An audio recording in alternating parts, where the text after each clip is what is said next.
This is the great debate, Does God Exist? My name is Ben Holm, and I direct the program of speech and debate here at the University of California, Irvine. I want to welcome you here this evening on behalf of the speech and debate team.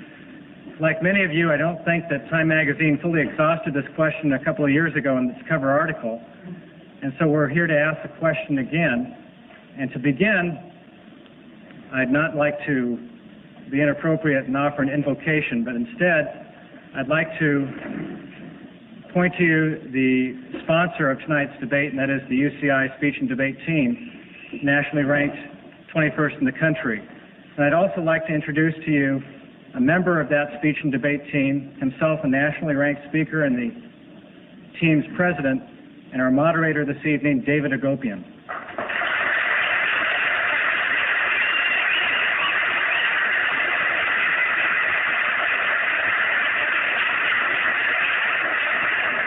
Thank you. I too would like to welcome each and every one of you to this evening's debate. I hope you excuse my somewhat congested tone, but these kinds of viruses usually occur when you spend hundreds of hours and many late nights planning great debates. So if I happen to sneeze during tonight, I would ask you that in light of tonight's topic, you think twice about saying God bless you. Seriously though, I would ask for your cooperation tonight in making my job much easier by demonstrating the utmost courtesy and respect for both speakers. We have two highly able scholars with us this evening to debate the issues better than any of us ever might imagine to do. I would ask, therefore, that you would refrain from any applause during the course of the debate. The basic reason for that being tonight's debate is strictly time. Once the time segment begins, the time clock continues to run until it has expired. In other words, when you applaud, you're only taking away the time your speaker has to communicate his particular viewpoint here this evening. I would also ask, in addition to refraining from applause, that you would also refrain, that is, from flash bulbs if you have any flash cameras with you here this evening. And the final note of my stern disciplinarian attitude this evening, I would ask that you would also refrain from any external verbal participation here this evening. That's a speech and debate way of saying we'd ask you if you'd please allow the scholars to do the debating. We do have CSO officers here and former university football players who will they'd be happy to exert their influence, shall we say, and escort you to the door. But we would seriously ask for your cooperation in that. Allow me now to explain the logistics of the mechanics that we're going to follow in this evening's debate. The debate format, very briefly, is a hybrid debate format. It's not as strenuous or rigid as the presidential debate as you saw earlier this year, and it's not as strenuous as the intercollegiate debate patterns. This evening's debate, if you'd open up your program and look on the left-hand page, you'll find the exact format that we will be employing here tonight. This evening's debate is divided up into four major segments. Segments numbered 1 through 3 will comprise the main debate. Segment number 4 will be a question and answer period. Segment number 1 will begin with two 15-minute opening statements presented by each speaker. After those opening statements are presented, we will also have a period of cross-examination. Now, in debate theory, cross-examination is basically an opportunity for each opponent to interrogate or pose questions or cross-examine his opponent for logical fallacies, etc. It can also be used as a means of pointing out points of clarification. After cross-examination is completed, we will then have two 8-minute rebuttals, and that will conclude segment number 1. We'll then begin segment number 2, which is exactly the same format as segment number 1, with two exceptions. The speaking order, as you notice, will be inverted, and shorter time increments will be employed. And that will take us all the way up to segment number 3, which will simply be two 10-minute closing statements. After segment number 3 is concluded, this is my most important announcement, we will be handling questions and answers. As you can see, there are no floor microphones, and it's a pretty good thing given the difficulty in access to the floors here this evening. So what we have planned to do is to handle questions and answers vis-a-vis written format. Each of you has had included in your evening program a blank sheet of paper.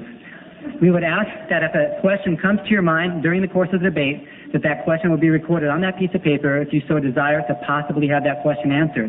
At the conclusion of segment number 3, our speech and debate team ushers will quickly, promptly enter the aisles to collect those questions from you, fighting over the people seated in the aisles, and they will then be delivered over to our question panelists. They will be sorted through rather quickly, and then we will have 3 questions for either speaker, depending on the time that we have left with us here this evening.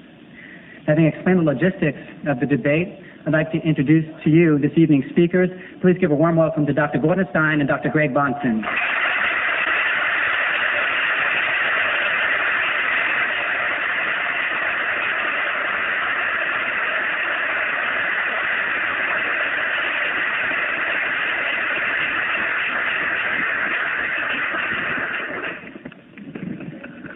I'd like to introduce each speaker to you now, let you know a little bit more about their biographical background. Dr. Greg Bahnsen holds the Master of Divinity and the Master of Theology from Westminster Theological Seminary, as well as a PhD in philosophy from the University of Southern California. He has fulfilled professorship at Reformed Theological Seminary in Jackson, Mississippi, and at Ashland Theological Seminary in Ohio. He is a member of the Evangelical Theological Society, the Society of Christian Philosophers, the American Philosophical Society, as well as an advisory board member of the International Council on Biblical Inerrancy. Dr. Bahnsen has published numerous articles on apologetics, ethics, and Christian theology, as well as 4 scholarly books. Dr. Bahnsen is currently the pastor of Covenant Community Church, located in Placentia, California, and resides in the Orange County area with his wife, Kathy, and his 4 children. Debating Dr. Bahnsen this evening will be Dr. Gordon Stein. Dr. Gordon Stein received a PhD from Ohio State University. He has established himself as one of America's foremost scholars of atheism. He is currently the president of the American Rationalist Federation, president of the Free Thought Association, member of the board of directors of the North American Committee for Humanism, vice president Pacific of the Freedom from Religion Foundation, and vice president of Atheists United. Dr. Stein has authored 5 leading books, 2 pamphlets, one of which, by the way, is entitled How to Argue with a Theist and Win, as well as several scholarly articles. He is also the editor of the American Rationalist Journal and the associate editor of Free Inquiry magazine. Having introduced both speakers to you, we will now begin this evening's debate. The resolution before us is in the form of an interrogative, a question. Does God exist? Dr. Bahnsen, I'll now ask for your 15-minute opening statement, please. Thank you, David. I want to begin this evening with 3 opening and introductory remarks about the nature of the debate itself. First of all, it's necessary at the outset of our debate to define our terms. That's always the case. And in particular here, I should make it clear what I mean when I use the term God. I want to specify that I'm arguing particularly in favor of Christian theism and for it as a unit or system of thought, and not for anything like theism in general, and there are reasons for that. 3, the various conceptions of deity found in the world of religions are, in most cases, logically incompatible, leaving no unambiguous sense to general theism, whatever that might be. Secondly, I have not found the non-Christian religions to be philosophically defensible, each of them being internally incoherent or undermining human reason and experience. And thirdly, since I am, by the grace of God, a Christian, I cannot from the heart adequately defend those religious faiths with which I disagree. My commitment is to the triune God and Christian worldview based on God's revelation in the Old and New Testaments. And so first, then, I'm defending Christian theism. Secondly, I want to observe, and we should indicate just what it is and is not at issue in the debate, on the basis of which we hope you'll consider the debate. It must be made clear that we are debating about philosophical systems, not the people who adhere to or profess them. Our concern is with the objective merits of the case which can be made for atheism or Christian theism, not related subjective or personal matters. And again, I have 3 reasons or illustrations of this. The personalities of those individuals who adhere to different systems of thought are not really relevant to the truth or falsity of the claims made by those systems. Atheists and Christians can equally be found emotional, unlearned, intolerant, or rude in their approaches. Secondly, subjective claims made about the experience of inner satisfaction or peace, claims that are made, interestingly, by both Christians and atheists in their literature, and promotional claims made about the superiority of Christianity or atheism. For instance, some atheist literature suggests that greater mental health comes through the independence of the atheist outlook. These sorts of things are always subject to conflicting interpretations and explanations, being, I think, more autobiographical rather than telling us anything for sure about the truth of the system under consideration. Thirdly, the issue is not whether atheists or professing Christians have ever done anything undesirable or morally unacceptable. One need only think respectively of the atheist involvement in the Reign of Terror in the French Revolution and the professing Christian involvement in the Spanish Inquisition. Now, the question is not whether adherents of these systems have lived spotless lives, but whether atheism or Christian theism as philosophical systems are objectively true. And so I'll be defending Christian theism, and I'll be defending it as a philosophical system. And my last introductory remark is simply to the effect that I want to concede to my opponent all issues pertaining to the control of ovarian maturation in Japanese quail. Okay. The subject of his doctoral dissertation in 1974 at Ohio State. Dr. Stein is a man of intelligence, and that's not in question in this debate. I would not pretend to hold my own in a discussion with him of the empirical details of his narrow domain of specialized natural science. However, our subject tonight is really much different, calling for intelligent reflection upon issues which are philosophical or theological in character. For some reason, Dr. Stein has, over the last decade, left his field of expertise and given his life to a campaign for atheism. Whatever his perception of the reason for that, I do not believe that it is because of any genuinely cogent philosophical case which might be made for atheism as a worldview. And it's to this subject which I now turn for tonight's debate. My opening case for the existence of God will cover three areas of thought. They are the nature of evidence, the presuppositional conflict of worldviews, and finally the transcendental argument for God's existence. First of all, the nature of evidence. How should the difference of opinion between the theist and the atheist be rationally resolved? What Dr. Stein has written indicates that he, like many atheists, has not reflected adequately on this question. He writes, and I quote, "The question of the existence of God is a factual question and should be answered in the same way as any other factual question." End of quote. The assumption that all existence claims are questions about matters of fact, the assumption that these are all answered in the very same way is not merely oversimplified and misleading. It is simply mistaken. The existence, factuality, or reality of different kinds of things is not established or disconfirmed in the same way in every case. We might ask, is there a box of crackers in the pantry? And we know how we would go about answering that question. But that is a far, far cry from the way we go about answering a question and determining the reality of, say, barometric pressure, quasars, gravitational attraction, elasticity, radioactivity, natural laws, names, grammar, numbers, the university itself that you're now at, past events, categories, future contingencies, laws of thought, political obligations, individual identity over time, causation, memories, dreams, or even love or beauty.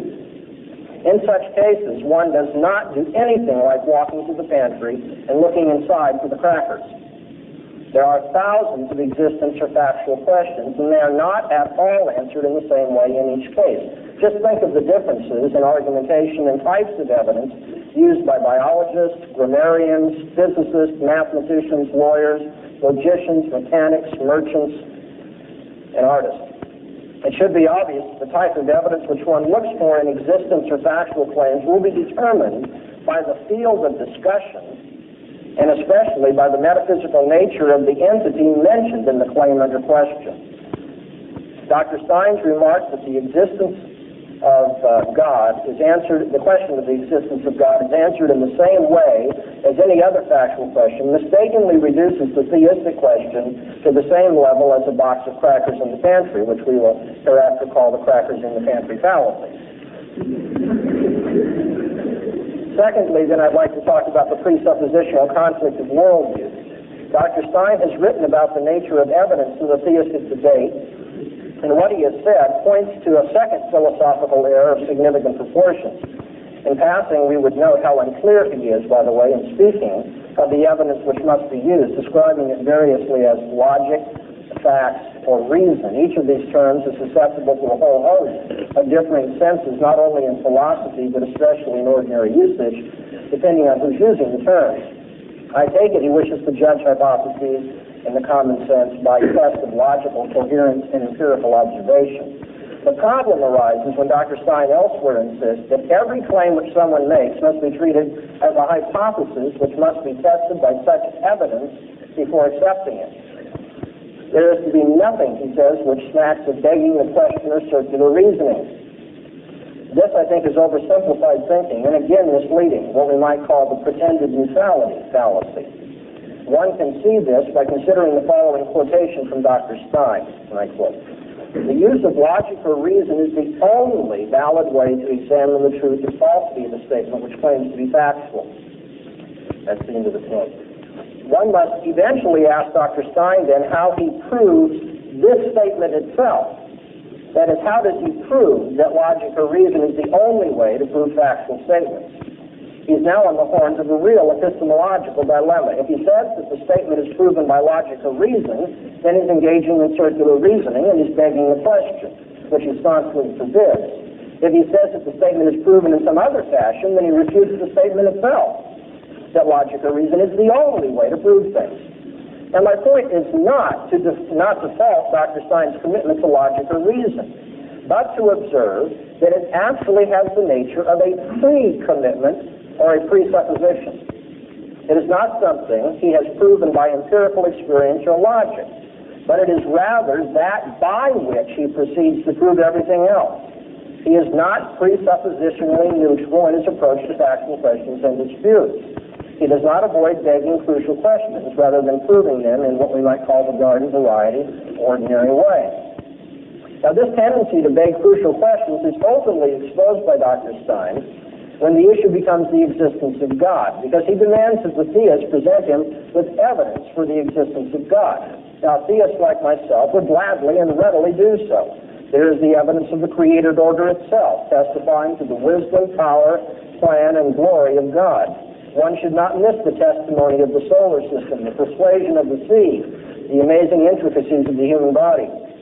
There's the evidence of history, God's deliverance of his people, the miracles at Passover night in the Red Sea, the visions of Isaiah, the Shekinah glory in the temple, the virgin birth of Jesus, his mighty miracles, his resurrection from the dead. There's the evidence of special revelation, the wonder of the Bible as God's word, unsurpassed in its coherence over time, in its historical accuracy, and its life-renewing power.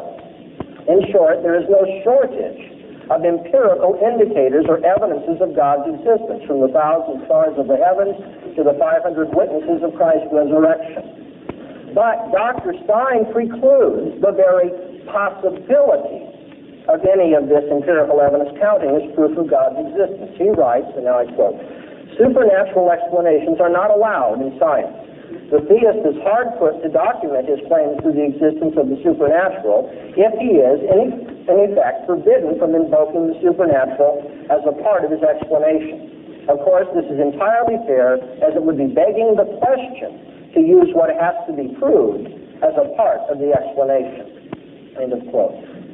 In advance, you see, Dr. Stein is committed to disallowing any theistic interpretation of nature, history, or experience.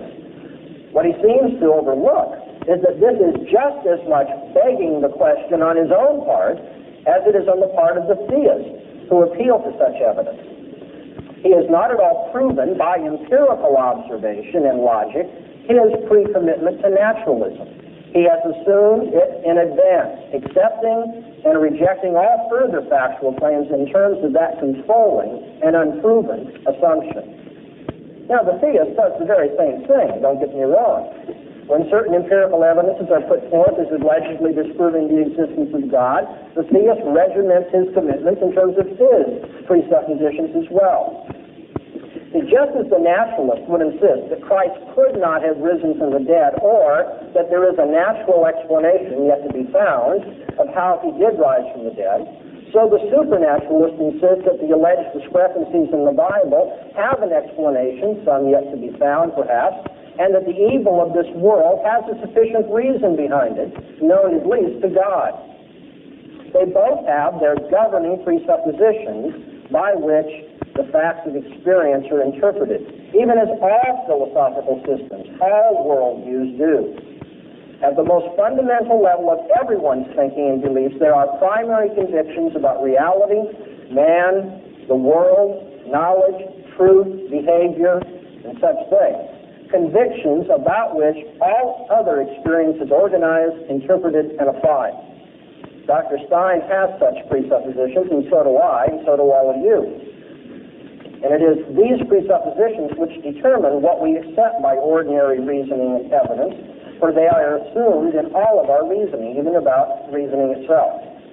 And so I come thirdly then to the transcendental proof of God's existence. How then should the difference of opinion between the theist and the atheist be rationally resolved? That was my opening question. We've seen two of Dr. Stein's errors regarding it: the crackers in the pantry fallacy and the pretended neutrality fallacy. In the process of discussing them, we have observed that belief in the existence of God is not tested in any ordinary way like other factual claims. And the reason for that is metaphysically because of the non-natural character of God, and epistemologically because of the presuppositional character of commitment for or against his existence. Arguments over conflicting presuppositions between worldviews therefore must be resolved somewhat differently, and yet still rationally, than conflicts over factual existence claims within a worldview or system of thought.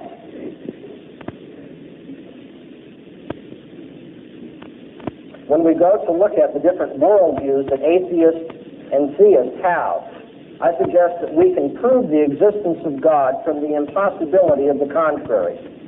The transcendental proof for God's existence is that without him, it is impossible to prove anything. The atheist worldview is irrational and cannot consistently provide the preconditions of intelligible experience, science, logic, or morality.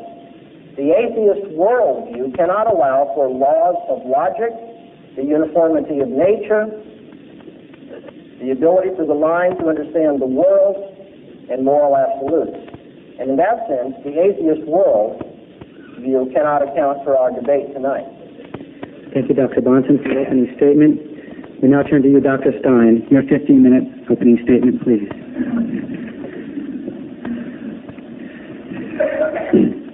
Can everybody hear me? I assume so. Well, I will grant Dr. Bahnsen his expertise on a conditional resolution of the apparent paradox of self-deception, which was his dissertation. I don't know how much more relevant that is to our discussion tonight than mine is, probably not anymore. But I would like to also thank Dr. Bahnsen for showing us that he really doesn't understand too much about atheism. I will try to straighten him out. This is an important question we're discussing. Perhaps it's the most important question in the whole field of religion. Because if God does not exist, then the Bible can't be the Word of God, Jesus can't be the Messiah, and Christianity cannot be true as well as other religions. So we're dealing with an important issue here. Now, Dr. Bahnsen repeated for me that the existence of God is a factual question. I don't think he would dispute that.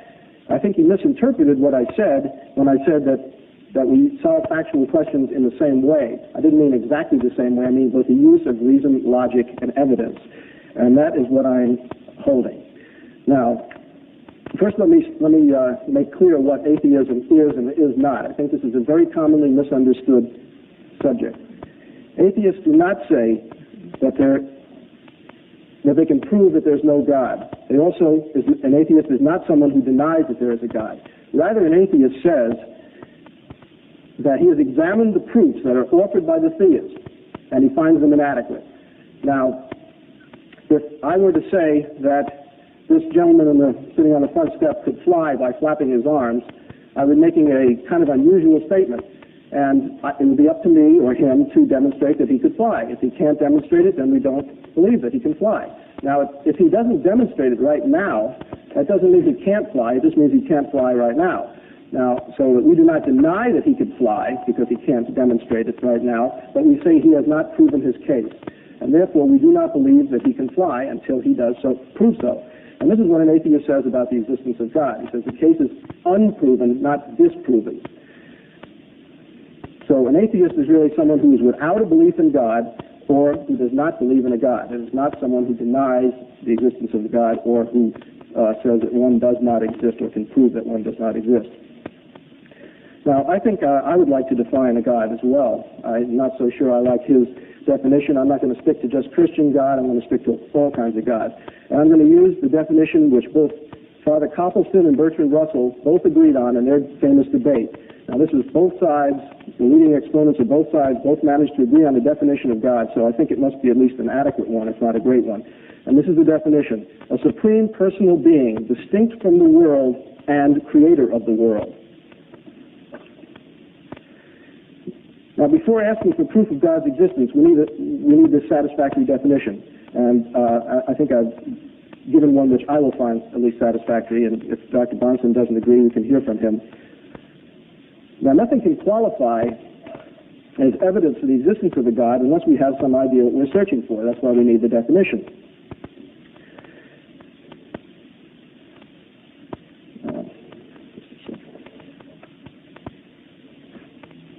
Okay, now, throughout history, 11 major kinds of evidence or proof have been offered for the existence of God. In my campus visits, I have heard all kinds of other things offered as proof, but they basically fall into those 11 categories with some juggling.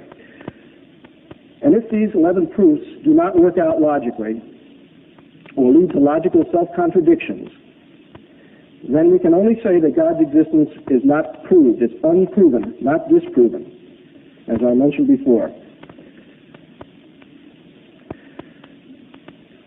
Now, if I assert that this gentleman can fly by flapping his arms, as I said, the burden of proof is on him.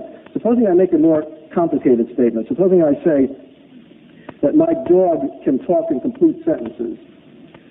Okay, well, again, I'm making a kind of unusual statement, and it's up to me to offer the evidence. So I'd better be prepared to do that, or I'd better be prepared to have people not believe what I say. And I'd like a demonstration, either of this gentleman's flying or of my dog talking, if I were the person who was being asked to make a conclusion, before I admitted that such things were possible or existed.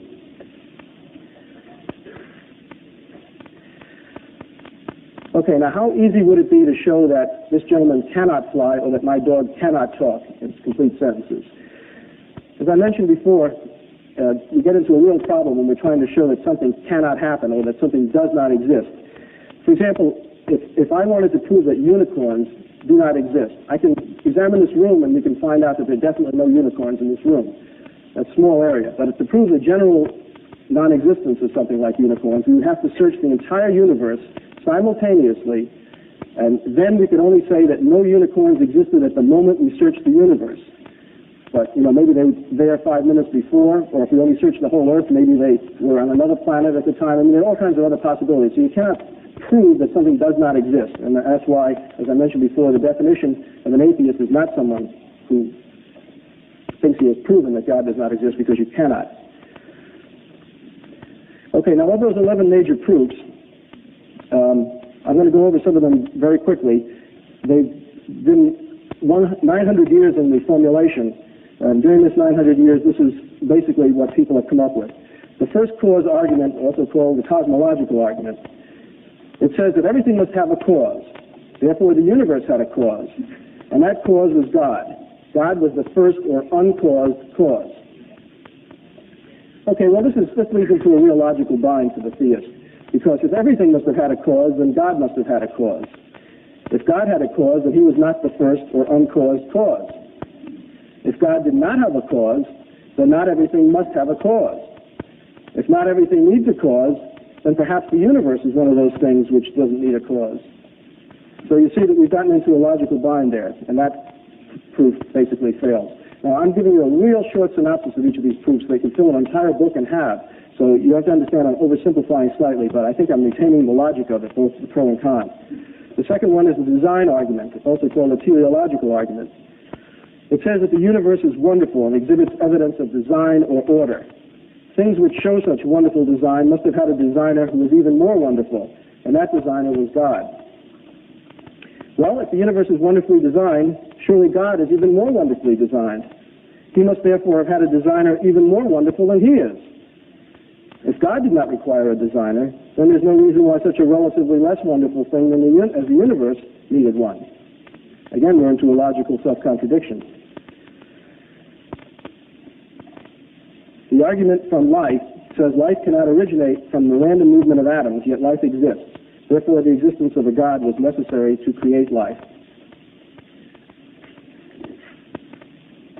Well, basically, life didn't originate from the random movements of atoms, and no scientists would say so, because there are limits on the chemical composition and physics of atoms, and they don't move in any possible way. Chemicals do not combine in any possible way. That's why when you see these 1 billion to 1 kind of odds that people have said for life originating, they're all wet. They haven't considered the possibility that not every reaction can occur. So it's possible to explain the origin of life without a God, and using the principle of parsimony or Occam's razor, I think we are left with the simpler explanation as the one without the God. I'll go into more detail on that later. Then we have the argument from revealed theology, which seems to be one of Dr. Bahnsen's favorites. It says that the Bible says that God exists, and the Bible is the inspired word of God. Therefore, what it says must be true. Therefore, God exists. Well, this is obviously a circular argument. It begs the question. We're trying to show whether God exists. Therefore, calling the Bible the Word of God is not permitted because it assumes the existence of the very thing we're trying to prove. Now, if the Bible is not the Word of God, in this case, then we cannot give any real weight to the fact that it mentions that God exists. It does not become a proof. In fact, to prove God from the Bible is standing things on its head. First you must prove God, then you may say, examine whether God wrote the Bible or dictated it or inspired it. But you can't really use the Bible, as Dr. Bahnsen seems to want to do, as evidence for the existence of God, per se. Then we have the argument from miracles. It says that the existence of miracles requires the presence of a supernatural force, that is, a God. Miracles do occur, therefore there is a supernatural force or God. Again, this is begging the question. It requires that you must believe in the existence of a God first, beforehand, and then you say that there are such things as miracles, which are the acting of a God to create violations of his own laws. So it is not evidence per se. It can serve as supplementary. Once you have good evidence in another kind of a way for the existence of a God, then you can use miracles as an additional argument. But in and of itself, it doesn't show the existence of a God because it assumes that which is to be proven. I just want to quote you one little thing from Thomas Paine about miracles. If we see an account given of such a miracle by a person who said he saw it, it raises a question in the mind that is very easily decided, which is it more probable that nature should go out of her course or that a man should tell a lie? We have never seen in our time nature go out of her course, but we have good reason to believe that millions of lies have been told in the same time. It is therefore at least millions to one that the reporter of a miracle tells a lie. I think those are good odds. When it comes to the ontological argument, one of the most difficult ones to explain to people, but basically it says God is by definition perfect. A necessary quality of any perfect object is that it exists. If it did not exist, it would not be perfect. If perfection requires existence, then God exists, since God is perfect. Now, I don't know if you follow that, but I think this has been pretty well ripped to shreds by philosophers, and I think the problem lies with the trouble is with the word exist. In order for something to be perfect, it must first exist. I mean, if something did not exist, the word perfect wouldn't mean anything. So first you must have existence, then possibly you may have perfection. So this, again, is going backwards, and you must have an existing God, then you can decide whether he's perfect. If perfectness is the quality of a God, then he may be perfect. But he first must exist. Then we have the moral argument. All people have moral values. The existence of these values cannot be explained unless they were implanted in people by a God. Therefore, God exists. Well, the answer to this is that there are simpler ways of explaining the origin of moral values without requiring the existence of a God to implant them in people. Besides, if moral values did come from a God, then all people should have the same moral values, and they don't. People's moral values are the result of an accommodation which they have made with their particular environment and then taught to their children. It's a survival mechanism.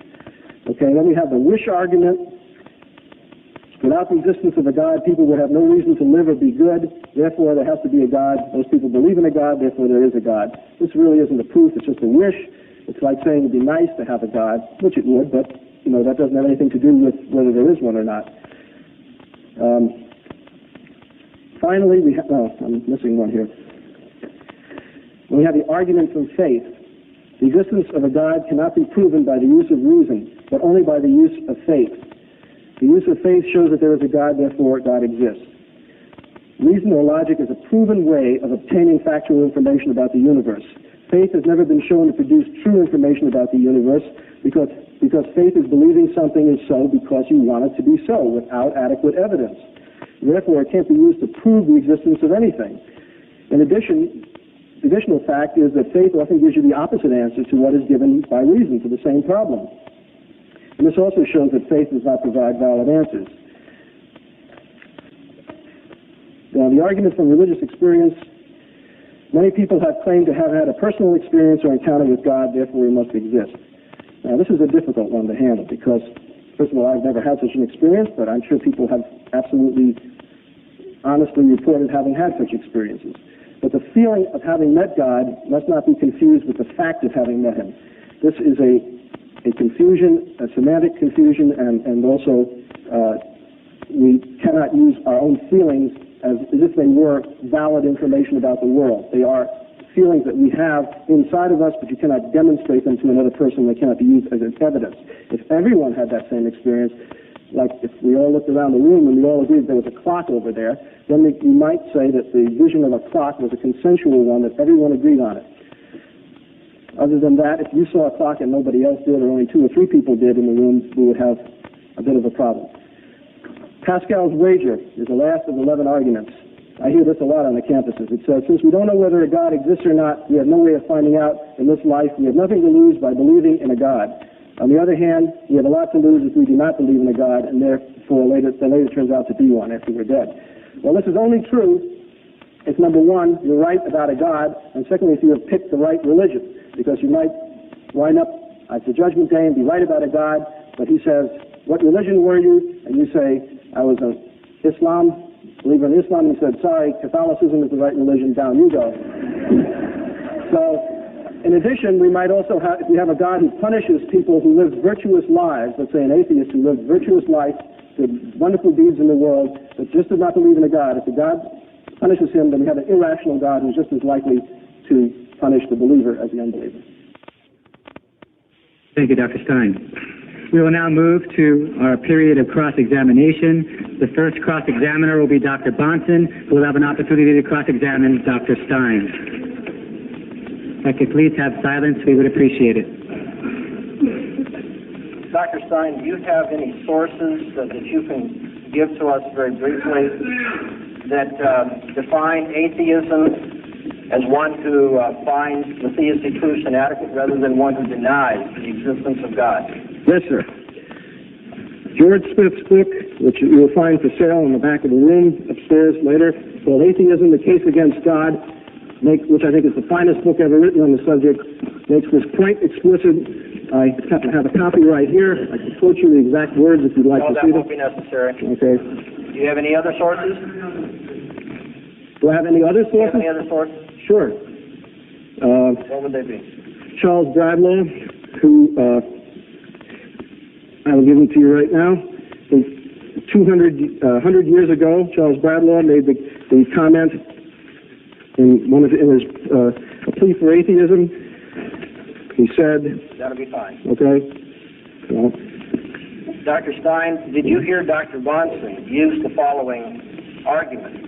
The Bible says that God exists, and the Bible is the inspired Word of God, therefore what it says must be true, therefore God exists.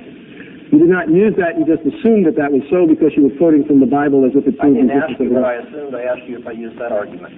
No, you did not use the argument, but you used the results of the argument. Okay, Dr. Stein, you mentioned 11 basic proofs for the existence of God. Did you mention the transcendental proof for the existence of God? No, I didn't mention it by name. I think it is not a proof. I would not call it a proof, as I understand it from what you said. On that point. In other words, you didn't deal with that particular one. Are all factual questions answered in the very same way? No, they are not. They're answered by the use of certain methods, though, that are the same. Reason, logic, and presenting evidence. Right. I heard you mention logical binds and logical self-contradictions in your speech. Mm-hmm. You did say that? I use that phrase, yes. Do you believe there are laws of logic, then? Absolutely. Are they universal? They're agreed upon by human beings. They aren't laws that exist out in nature. Are they simply conventions, then? They are conventions, but they're conventions that are self-verifying. Are they sociological laws or laws of thought? They are laws of thought which are interpreted by men and promulgated by men. Are they material in nature? How can a law be material? That's the question I'm going to ask you. I would say no.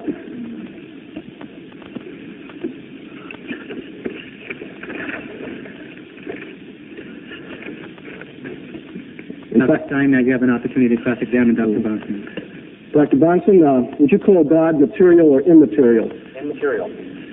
What is something that's immaterial? Something not extended in space. And can you give me an example of anything other than God that's immaterial? Laws of logic.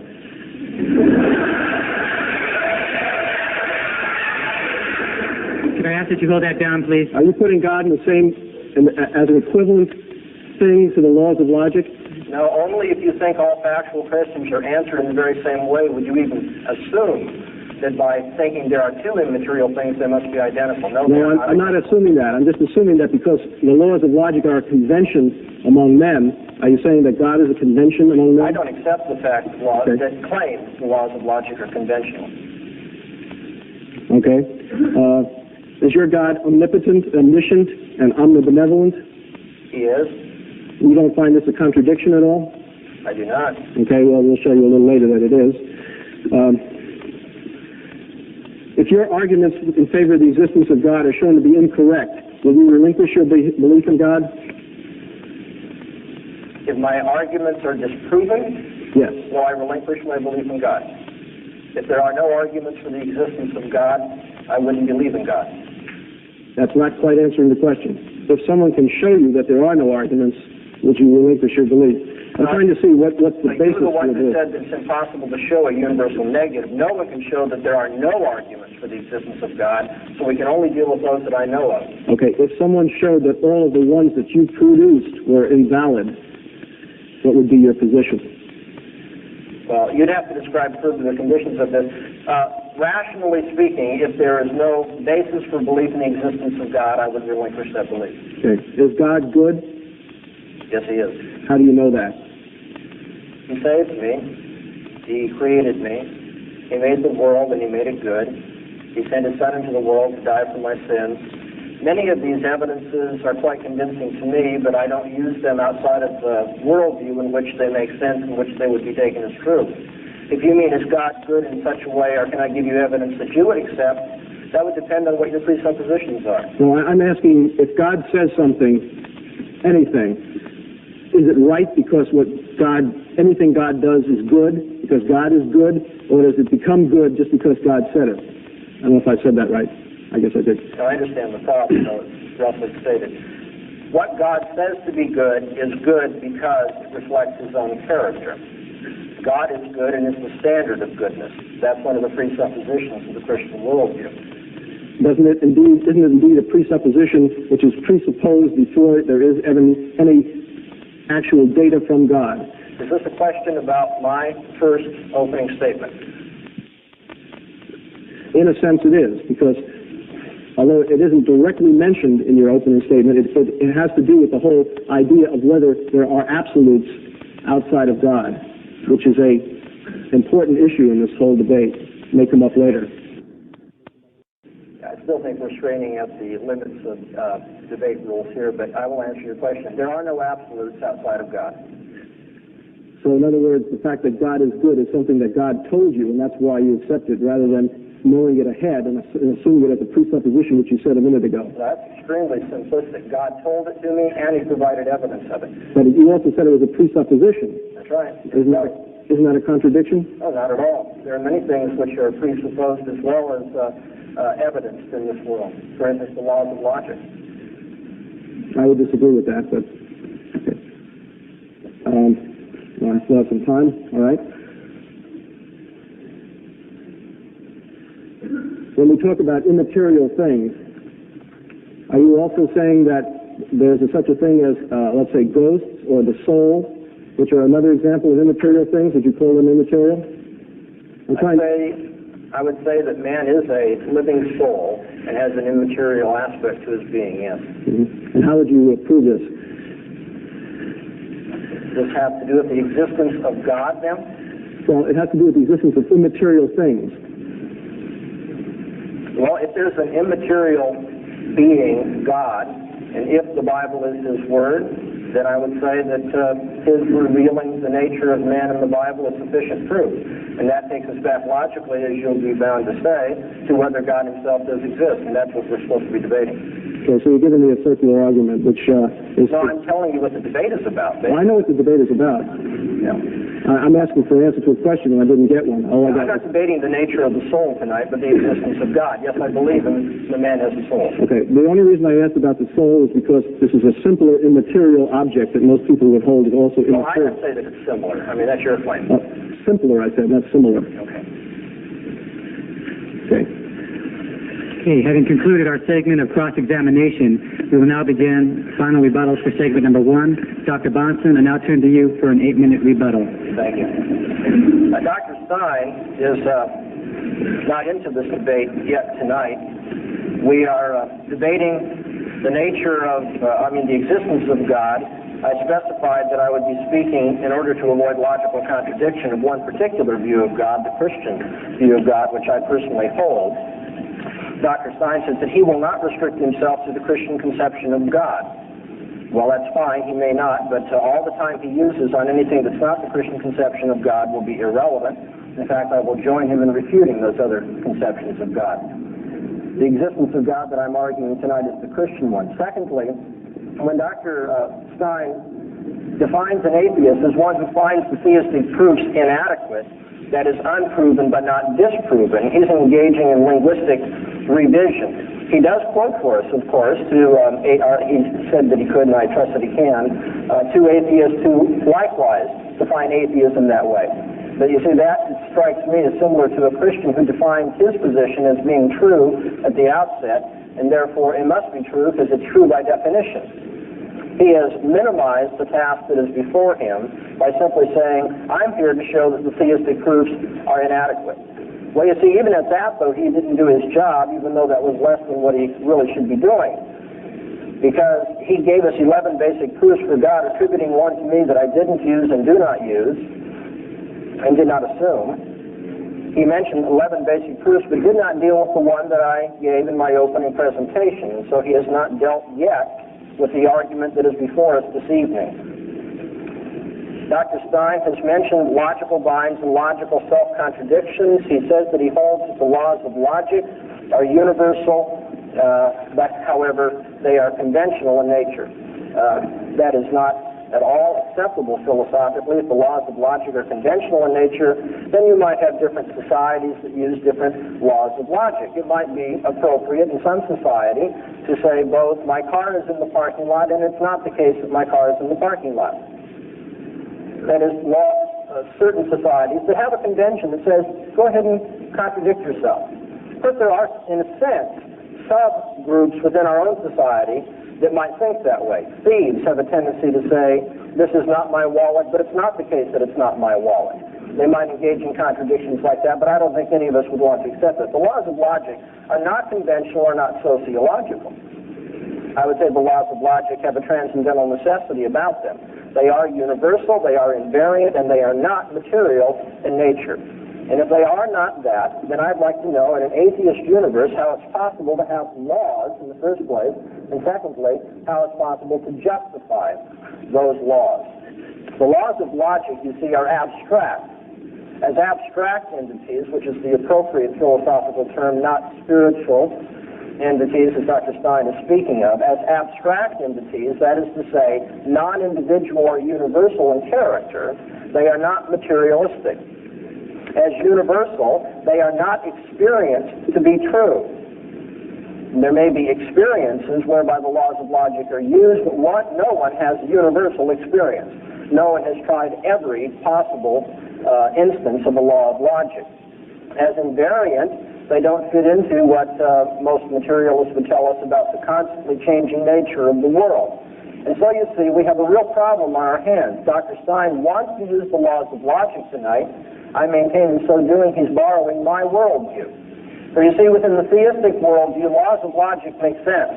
Within the theistic worldview, there can be abstract, universal, invariant entities, such as the laws of logic. Within the theistic worldview, you cannot contradict yourself, because if so do, you engage in the nature of lying, and that's contrary to the character of God as we perceive it. And so the laws of logic are something that Dr. Stein's going to have to explain as an atheist, or else relinquish using them. The transcendental argument for the existence of God, then, which Dr. Stein has yet to touch, and which I don't believe he can surmount, is that without the existence of God, it's impossible to prove anything. And that's because in the atheistic world, you cannot justify and cannot account for laws in general. Laws of thought in particular, laws of nature, cannot account for the human mind and the fact that it's more than electrochemical complexes and events, and cannot give us moral absolutes. That is to say, in the atheist conception of the world, there's really no reason to debate. Because in the end, as Dr. Stein has said, all these laws are conventional. All these laws are not really law-like in their nature. They're just, well, if you're an atheist and a materialist, you'd have to say they're just something that happens inside the brain. But you see, what happens inside your brain is not the same as what happens inside my brain, and so what happens inside of your brain is not a law. It doesn't necessarily correspond to what happens in mine. In fact, it can't be identical with what is inside of my mind or brain because we don't have the same brain. If the laws of logic come down to being materialistic entities, then they no longer have their law-like character. If they are only social conventions, then, of course, what we might do tonight to win the debate is just define a new set of laws, and we'll say all those who want the convention that says atheism must be true or theism must be true, and we have the following laws which we conventionally adopt to prove it, you see, we'll be satisfied. But no one is satisfied. That's not a rational procedure to follow. The laws of logic cannot be avoided. The laws of logic cannot be accounted for in a materialistic universe. Therefore, the laws of logic are one of many evidences that without God, you can't prove anything at all. Thank you, Dr. Bahnsen. Dr. Stein, your 8-minute rebuttal, please. Okay, I'll now touch on transcendental evidence, the existence of God, which is, I think, the only time I could really do such is in my rebuttal. But first, I'd like to do one more important thing. Rather than asking what is the cause of the universe, we must first ask, does the universe require a causal explanation? Rather than asking what is responsible for design in nature, we must ask, does nature exhibit design? God is given as a solution to a metaphysical problem, but no consideration is given to whether such a problem exists in the first place. But God is not an explanation for anything. For example, if I ask you, how did the universe come? And you say, God created it. That doesn't answer the question. The question is, how did God create it? And I defy any theist to explain how God created it. Basically, what you're saying is that an unknowable being is responsible for a given phenomenon which he caused through unknowable means. And that's not an explanation, but rather a concession that the phenomenon is totally inexplicable. Now, about the laws of science. An atheist world, first of all, I don't think that Dr. Bahnsen understands what a scientific law is. A scientific law is an observation that's made over and over and over again. The law of gravitation, we drop objects all over the world in different situations, and we always observe that they fall to the earth. So eventually we make a statistical statement that objects are likely, almost 100% likely, to fall to the earth if they're not accelerating in the opposite direction. Okay? In other words, a rocket doesn't fall to the earth immediately, but eventually will if it doesn't escape the gravity of the earth. So these scientific laws are merely consensuses based on thousands and hundreds of thousands of observations. The laws of logic are also consensuses based on observations. The fact that they can predict something correctly shows us that we're on the right track, that we're corresponding to reality in some way. If I can plug in a formula and show exactly where a cannonball is going to land and predict exactly where it will strike, then my mathematics is reflecting something valid about the behavior of cannonballs that are fired on this earth. Otherwise, I wouldn't have picked the exact spot. And mathematics is basically logic, again, used in the same way by consensus of tested things that are self-verifying. I'm not explaining it as well as I could, but that's basically what I'm saying. And an atheist universe then goes on the basis of the fact that matter has certain intrinsic behavior patterns. Electrons repel each other because they're both negatively charged. Protons repel each other. An electron and a proton attract each other. The opposite poles of a magnet do that. It's an inherent property of matter. That is what produces the regularity in the universe. If there were no regularity, then there would be no science possible because you couldn't predict anything. Matter wouldn't behave the same the second time as it did the first time, or the third, or the fourth. So the lack of having a God has in no way detrimental to logic and to having laws in an atheist universe. In fact, if we had a God, we could very easily have an irrational God who did things capriciously, so that if I threw a ball, one time I threw it, it would go up, and the next time down, and crash straight down and soar right up. That would be just as much evidence for a God as a regularly behaving ball or object drop. I mean, you could have a God who makes the rules and changes them from time to time, or we could have one that makes things the same, or we could have a universe that just behaves that way normally. Now,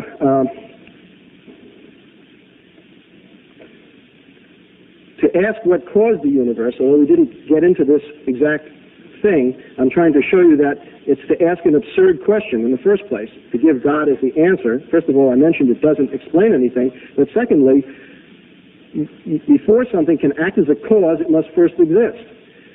That is, it must be a part of the universe. And the universe sets the foundation for a causal explanation, but it cannot itself require a causal explanation. I don't know if that's clear. If I say every human being had a mother, that's a valid question. But if I ask who was the mother of the human race, that is a non-valid question because the human race didn't have a mother. I can ask what was the cause of this planet exploding, but to ask what was the cause of the universe is to ask an invalid question. And to offer the answer as God is to offer an invalid answer to an invalid question.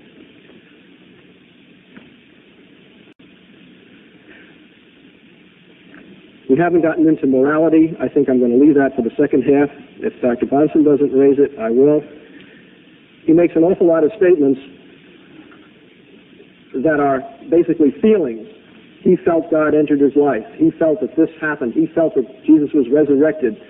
If he were held to the historian's standard, especially the standard required when a miracle is done, as David Hume said, when a miraculous or very unlikely event, such as the resurrection, although Hume didn't use that exact analogy, that exact example, occurs, we must demand an extraordinary amount of proof. If I say that the sun is going to rise tomorrow, we don't need too much proof because it's rising every day. If I say the sun is not going to rise tomorrow, then we need an extraordinary amount of evidence before someone will take that seriously because it's an unusual event. Okay?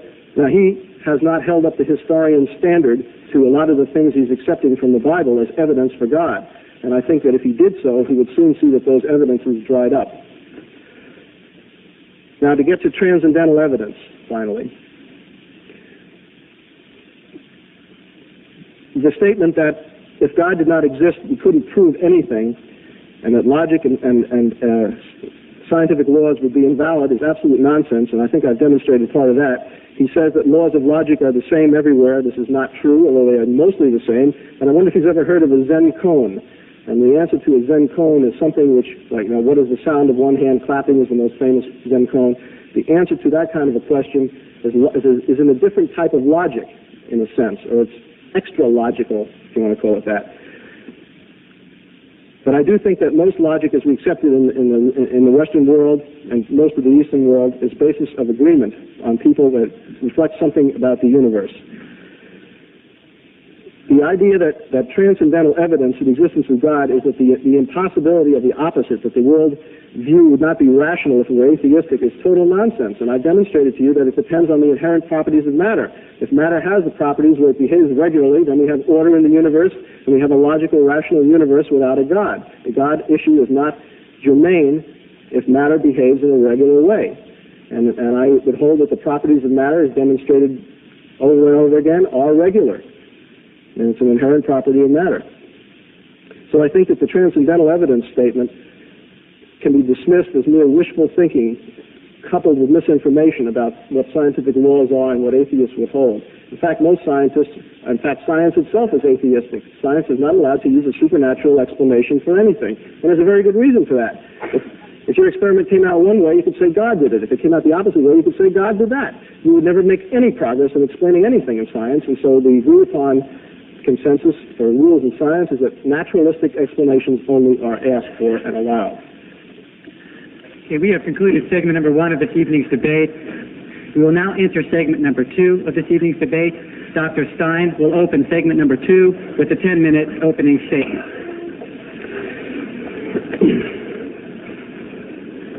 He will if he can find his notes.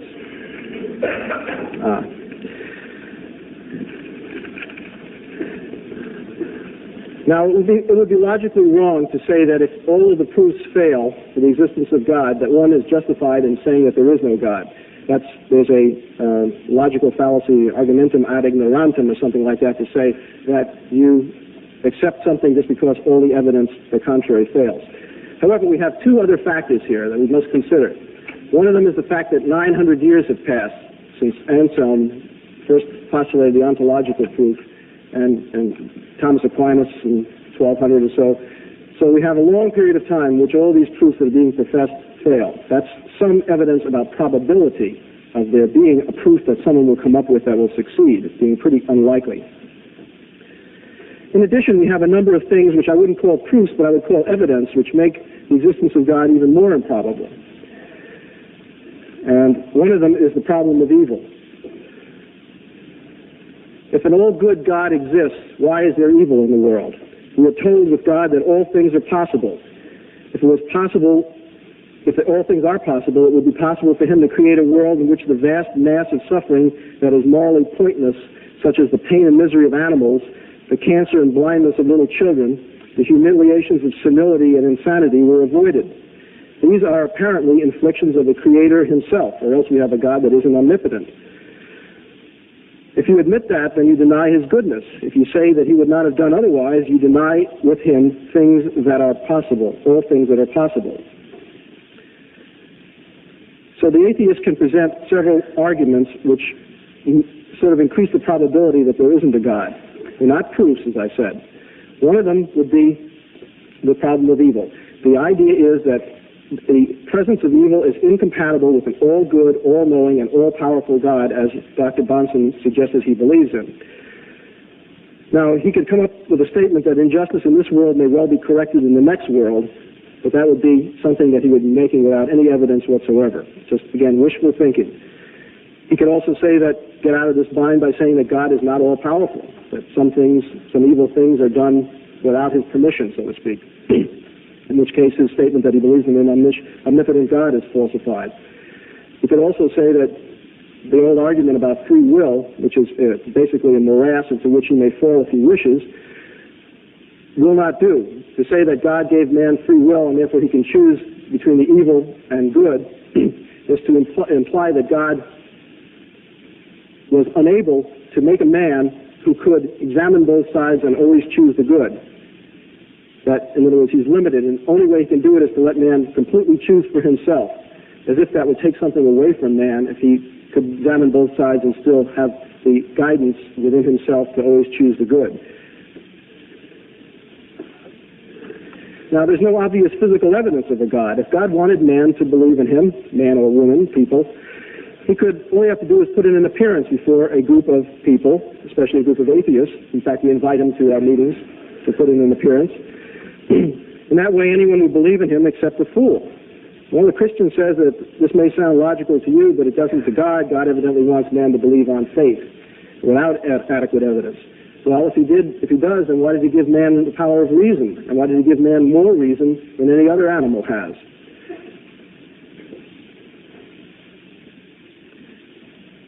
If all living things on the earth were created by a God, and he was a loving God who made man in his own image, how do you explain the fact that he must have created the tapeworm, the malaria parasite, tetanus germs, polio, ticks, mosquitoes, cockroaches, and fleas? Now, surely the dog is not suffering from original sin and needs to be infected with fleas so that he can get to doggy heaven, which would be better than his present life.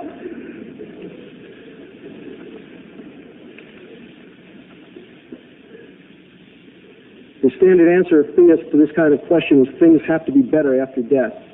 We have these things on earth, it's a veil of tears, so to speak. It doesn't make much sense. I mean, any God that would punish a man for what his ancestors did is not a very moral God. I'm talking about original sin now, Adam and Eve in the Garden of Eden. There are many instances on the earth in which no distinction seems to be made between the innocent and the guilty, between the Christian and the non-believer. For example, in natural disasters like an earthquake or a fire, it kills Christians, it kills babies, it kills animals, it kills non-Christians. You certainly can't say that these people were punished in some way for something that they did. It also demolishes churches and hospitals without distinction. Isn't this evidence that at the very least, whatever force there is controlling these things doesn't care if people are Christians or not, or whether they're innocent or not? If there's only one God and he cares at all how he's worshipped, why are there so many different conceptions of God and so many different religions, all claiming to be the one true religion? Does this mean that they're all mistaken? Does it mean that one is correct and all the others are mistaken? There's an old joke about an atheist in which he said to a believer, you know, you believe that 99 of the 100 gods are false. I just go one step further and say that the 100th one is also false. So I'm sure that Dr. Bahnsen, in fact, he even agreed that he would help me refute any other gods but the Christian God. If Christianity is the one true religion, why are so many people who sincerely believe in it found in prisons, slums, and in organized crime? I'm not saying that all people there are Christians. I'm not saying that all people in organized crime are Christians either. But it evidently, if Christianity led to an elevation of moral standards, which we haven't gotten into yet about morality, but I'm going to jump the gun here a little bit, Christians would be expected to be highly moral, not less moral. In fact, studies of the religious beliefs of prisoners have shown that almost all were devout Christians. The number of atheists is less than 1%. And these statistics were in fact so disturbing to the people who conducted them that they stopped collecting them recently. Can't argue with the facts, though. Any system which seems to fail in its application as frequently as Christianity does is not a very good or practical system for mankind to follow. I don't want to get into a real discussion of Christianity, except that Dr. Bahnsen insists that the Christian God and Jesus and the other evidences that come from the Christian God, concomitants with them, are true and the others are not. What are we left with after this exercise? Well, we can see that we can't prove the existence of God by any rational or logical process, and Dr. Bahnsen has not offered us any. We have a factual issue here. Again, as I said, because the proofs fail, it doesn't mean that the existence is disproved, but I think it certainly is unproved. We can, as I will say in my closing statement, this does not leave us in a bleak and horrible world. There are many, many things that the atheist does with his life which make this world a nice place and enable him to get to the solving of the problems of this world instead of hoping for pie in the sky, which does not seem to be very probable. Thank you, Dr. Stein. Dr. Bahnsen, can we please have your 10-minute opening statement?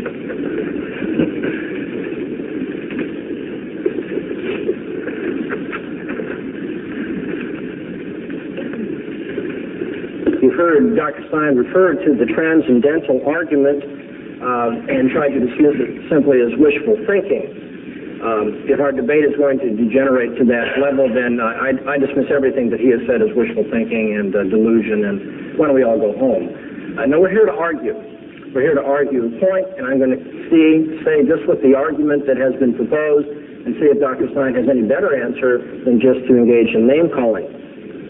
Dr. Stein proposes an atheist worldview. I propose a Christian theistic worldview. There are other proposals out there that may want their evening to debate as well. I'm maintaining that the proof of the Christian worldview is that the denial of it leads to irrationality. That is, without the Christian God, you cannot prove anything. As one illustration of that, although I want to get into more than that in the second speech, I have referred to the laws of logic. An atheist universe cannot account for the laws of logic.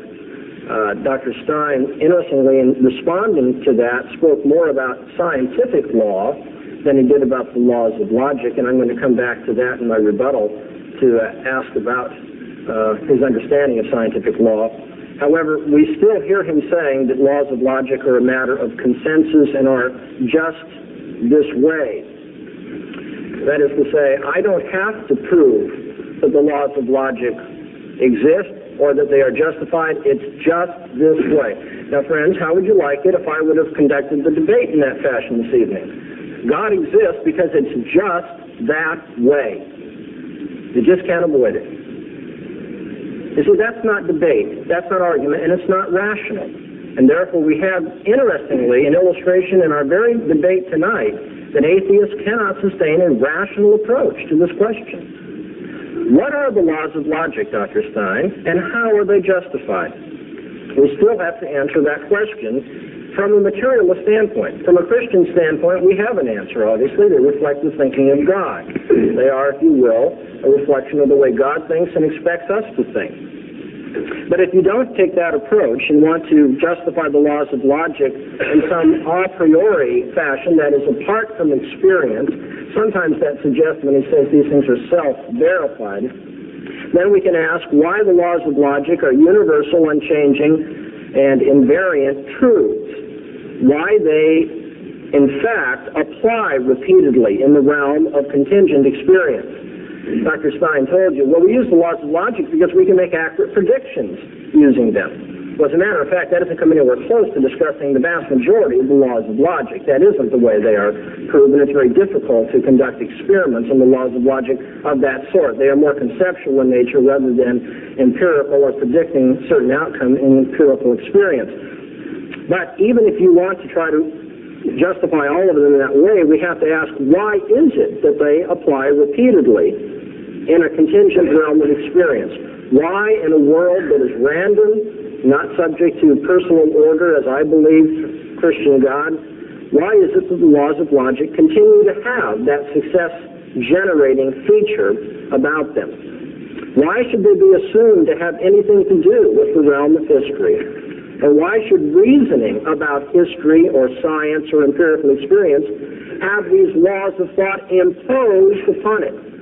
Once again, we have to come back to this really unacceptable idea that they're conventional. If they are conventional, then of course there ought to be just numerous approaches to scholarship everywhere, different approaches to history, to science, and so forth, because people just adopt different laws of logic. That just isn't the way scholarship proceeds, and if anybody thinks that is adequate, then they just need to go to the library and read a bit more. The laws of logic are not treated as conventions. To say that they are merely conventions is simply to say, I haven't got an answer.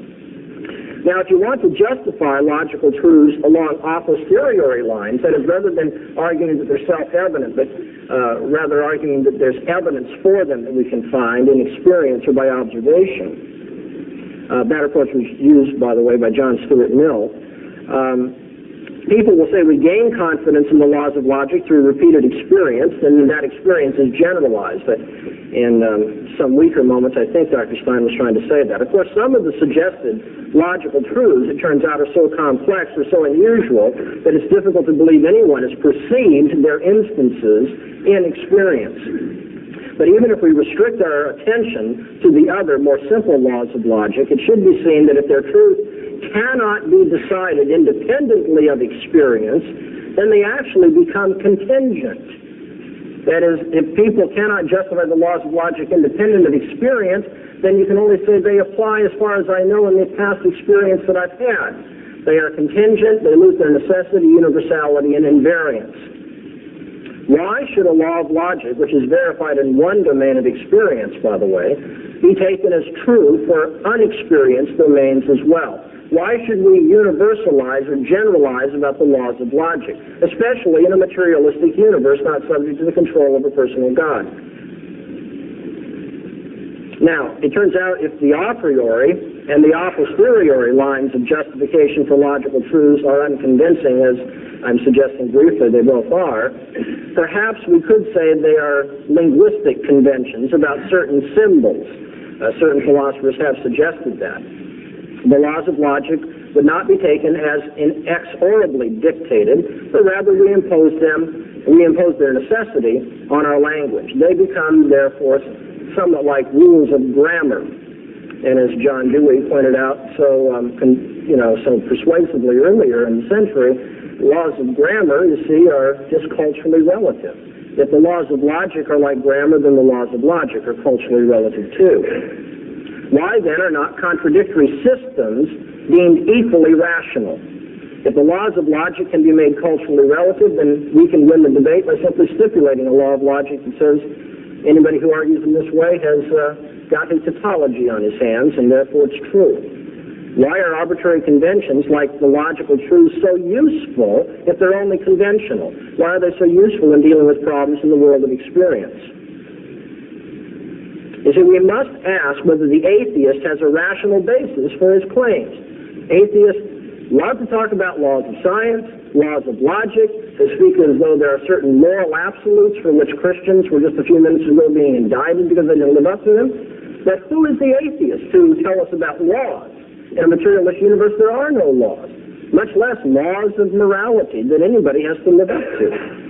When we consider that the lectures and essays that are written by logicians and others are not likely filled with just uninterrupted series of tautologies, we can examine those propositions which logicians are most concerned to convey. For instance, logicians will say things like a proposition has the opposite truth value from its negation. Now, when we look at those kind of propositions, we have to ask the general question, what type of evidence do people have for that kind of teaching? Is it the same sort of evidence that's utilized by the biologist, by the mathematician, the lawyer, the mechanic, by your beautician? What is it that justifies the law of logic, or even belief that there is such a thing? What is a law of logic, after all? There's no agreement on that question. If we had universal agreement, perhaps it'd be silly to ask the question. It's been suggested to you that it's absurd to ask these sorts of things, although the analogy that was used by Dr. Stein about the absurdity of asking about the cause of the world is not at all relevant, because that isn't what my argument is. By the way, that's not absurd to ask that question either. It may be unnecessary to ask it if you're an atheist, but it's certainly not absurd to ask it. But it isn't absurd to ask a question that I'm asking about logic. You see, logicians are having a great deal of difficulty deciding on the nature of their claims. Anybody who reads in the philosophy of logic must be impressed with that today. Some say that the laws of logic are inferences comprised of judgments made up of concepts. Others say that they are arguments comprised of propositions made up of terms. Others say they are proof comprised of sentences made up of names.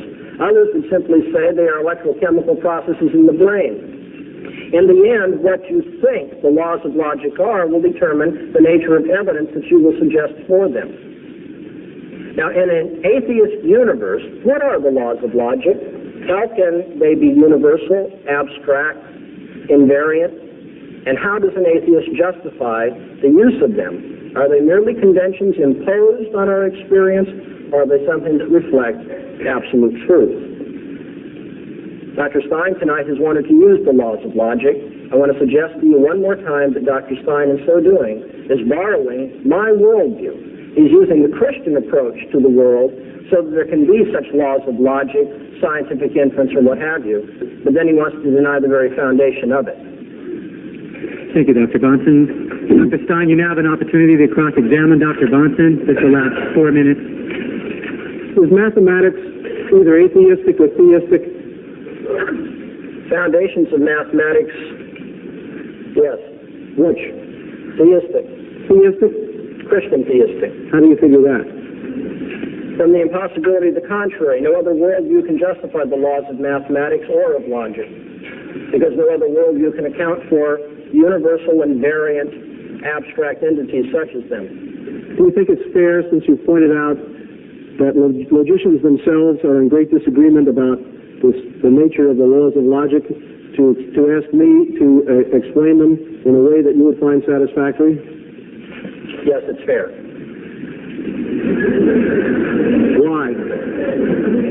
Because this is a rational debate about worldviews. You have a naturalistic worldview, I have a supernaturalistic one. I want something even beginning to be an answer of how a naturalist can justify a universal abstract entity. I haven't heard one yet. Okay, is logic based upon mathematics? No. Never?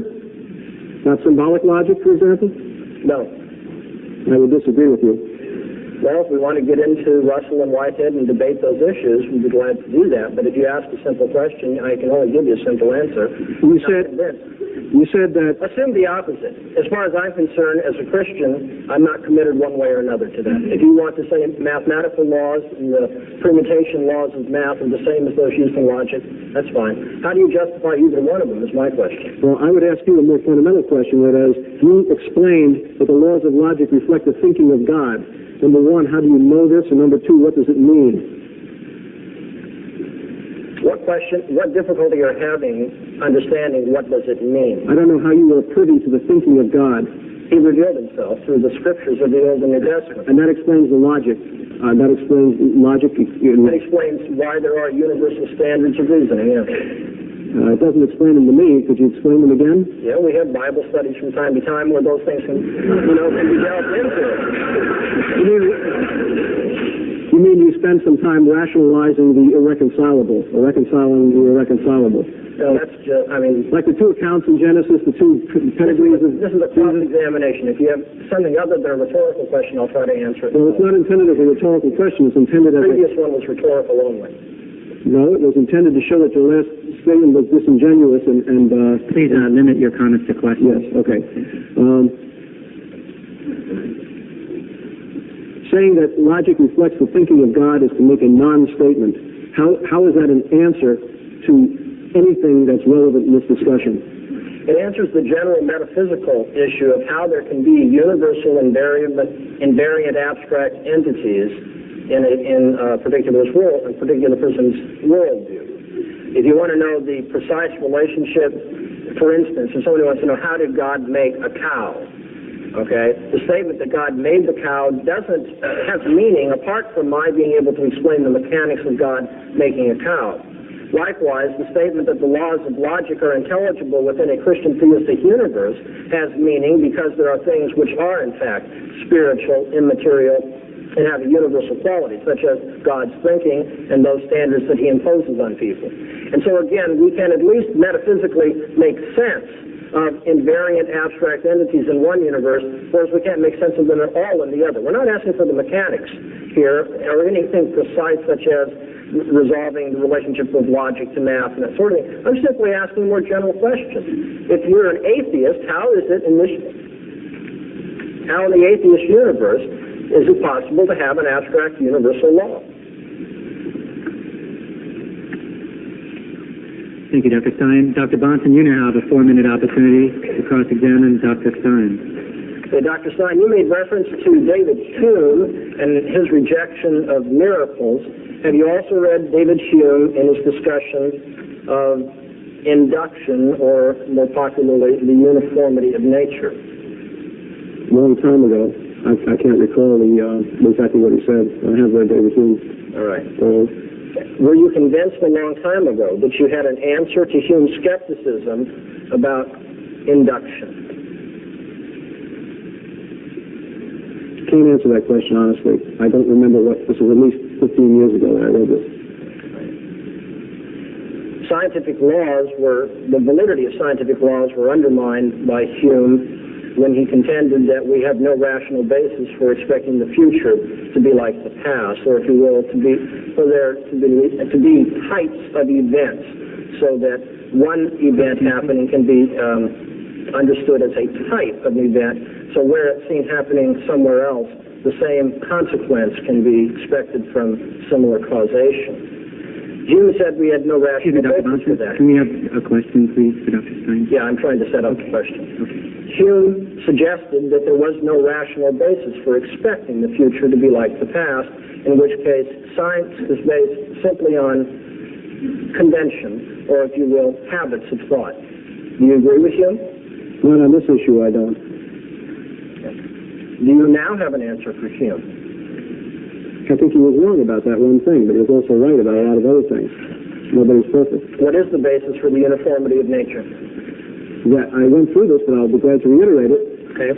The uniformity of nature comes from the fact that matter has certain properties which it regularly exhibits. It's part of the nature of matter. Electrons, oppositely charged things attract, the same charges repel. There are certain valencies that can fill up the shell of an atom, and that's as far as it can combine. Do all electrons repel each other? If they're within a certain distance of each other, yes. Have you tested all electrons? All electrons that have ever been tested repel each other. I have not tested all. Have you read all the tests on electrons? Me personally, or can I go on the witness of experts? Have you read all of the witnesses about electrons? All it takes is one witness to say no, and it would be on the front pages of every physics journal, and that there are none, so therefore I would say yes, in effect, by default. Well, physicists have their presuppositions by which they exclude contrary evidence too. But in other words, you haven't experienced all electrons, but you would generalize that all electrons under certain conditions repel each other. Just statistically, on the basis of past observation. And we don't know that's going to be that way 10 minutes after this debate. No, but we see no evidence that things have switched around either. Do you accept the Zen Buddhist logic that allows for cones, the different kind of logic that you referred to used by Zen Buddhists? I use the word extra-logical, and I think that's the right word. It is outside of the normal kinds of logic. And it's not necessarily a different kind of logic, but it's just non-logical, but accepted in place of logic. Is it also, are extra-logical things absurd? They may seem that way to us, but no, I would say they're not absurd in the grand scheme of things. Can extra-logical things be true? Can claims about extra-logical matters be true? That's an impossible question to answer, because if we're using logic to answer whether something is true or not, then extra-logical things are not subject to the analysis given by logic. All right, so are claims about extra-logical entities allowed or disallowed in your worldview? In my worldview, it depends on what we're talking about. If we're talking about things like Zen Buddhists, and they confine themselves to these philosophical speculations there, then yes. If we're talking about science, no. Sounds very arbitrary. Thank you. Thank you. We will now move to rebuttals. Dr. Stein, 6-minute rebuttal, please.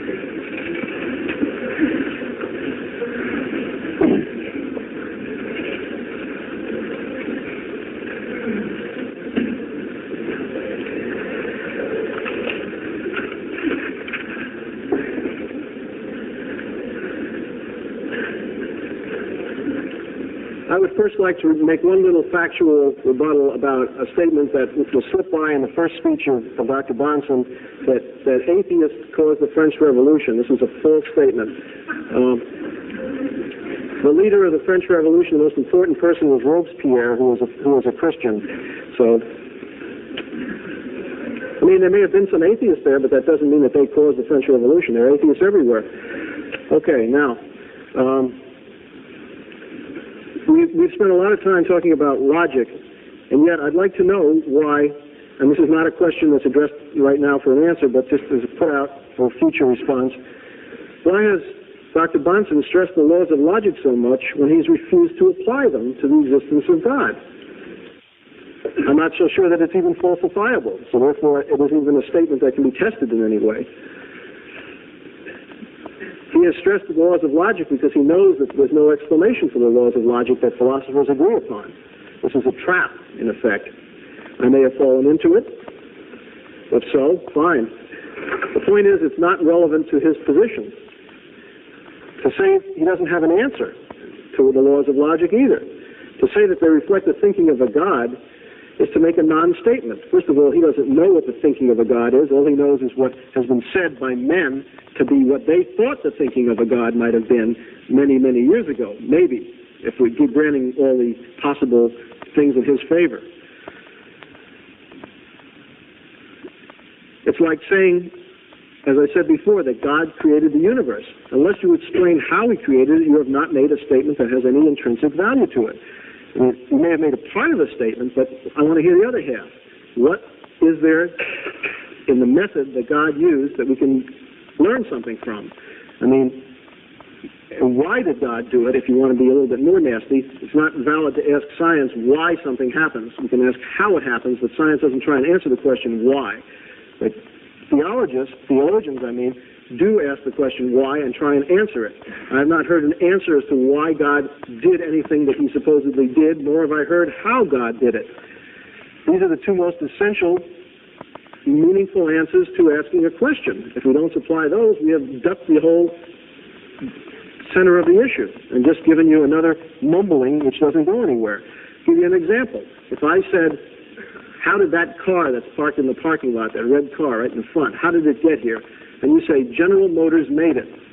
That does not explain how the car got here.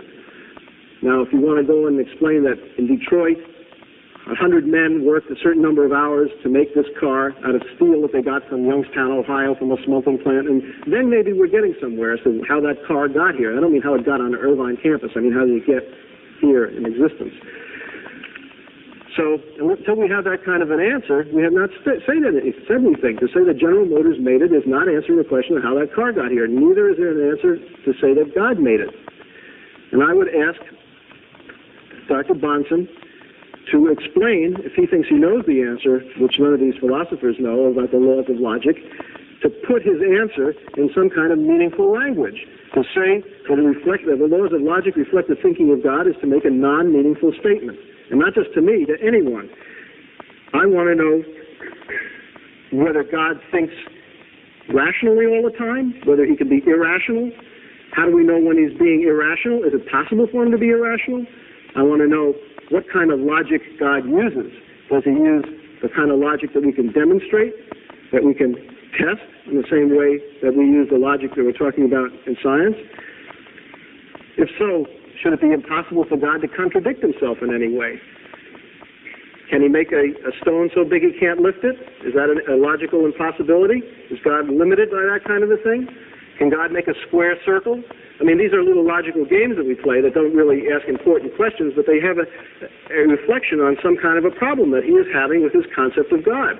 And if God can do anything, if he's omnipotent and omniscient and omnibenevolent, can he do those two things I said or asked?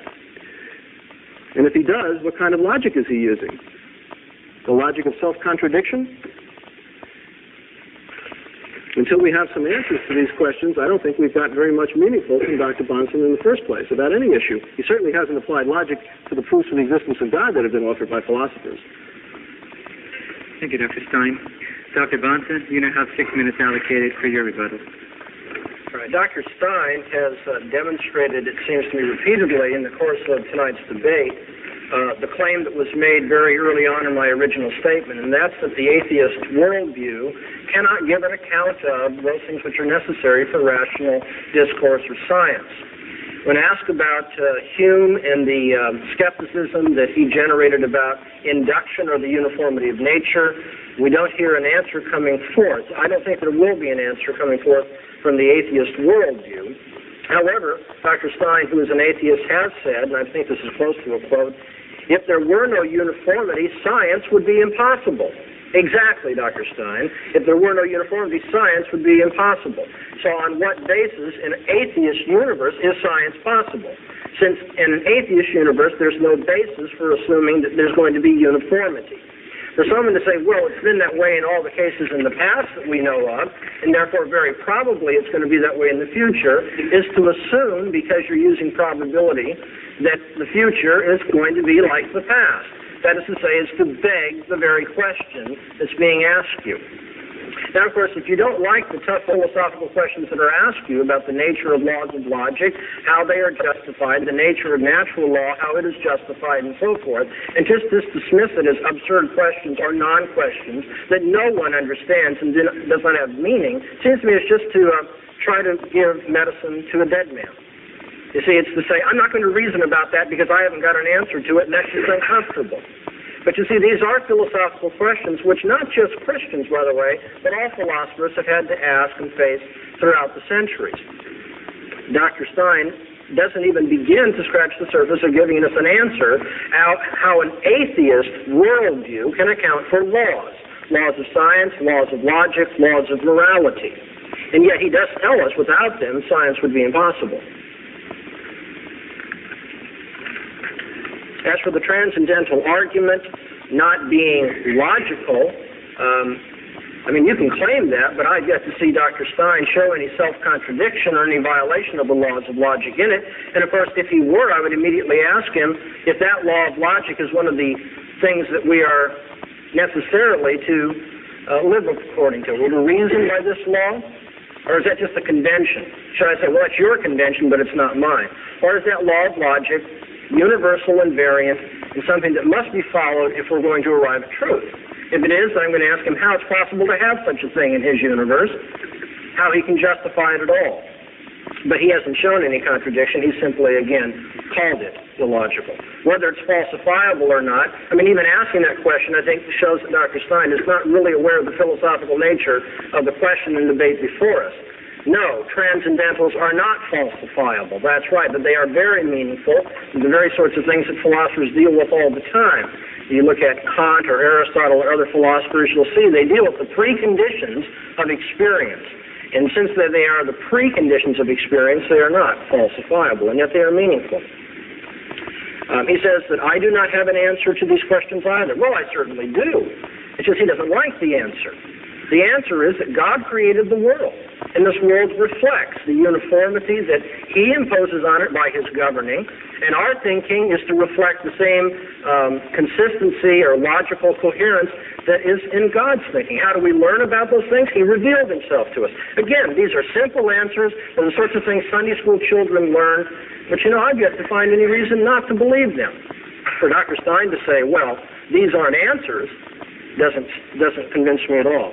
He says, they're not going to be answers unless I include how it took place. What is God's method and why did he do it? Well, I don't accept those standards. I don't accept that that's a requirement for an explanation at all. And he hasn't given us any good reason except that he's not going to be satisfied or it's unhelpful to him. He says it's a non-meaningful statement to say that the laws of logic reflect the thinking of God. He wants to know things like, can God be irrational? Well, if you ask those questions in cross-examination, I'd answer them. No, God cannot be irrational. Rationality is measured by the standard of his thinking, his revelation. The atheist worldview cannot account for the laws of logic, cannot account for any universal or abstract entities for that matter, cannot account for the uniformity of nature, and therefore cannot account for the successes of science. Nor can the atheist universe give us universal and absolute laws of morality.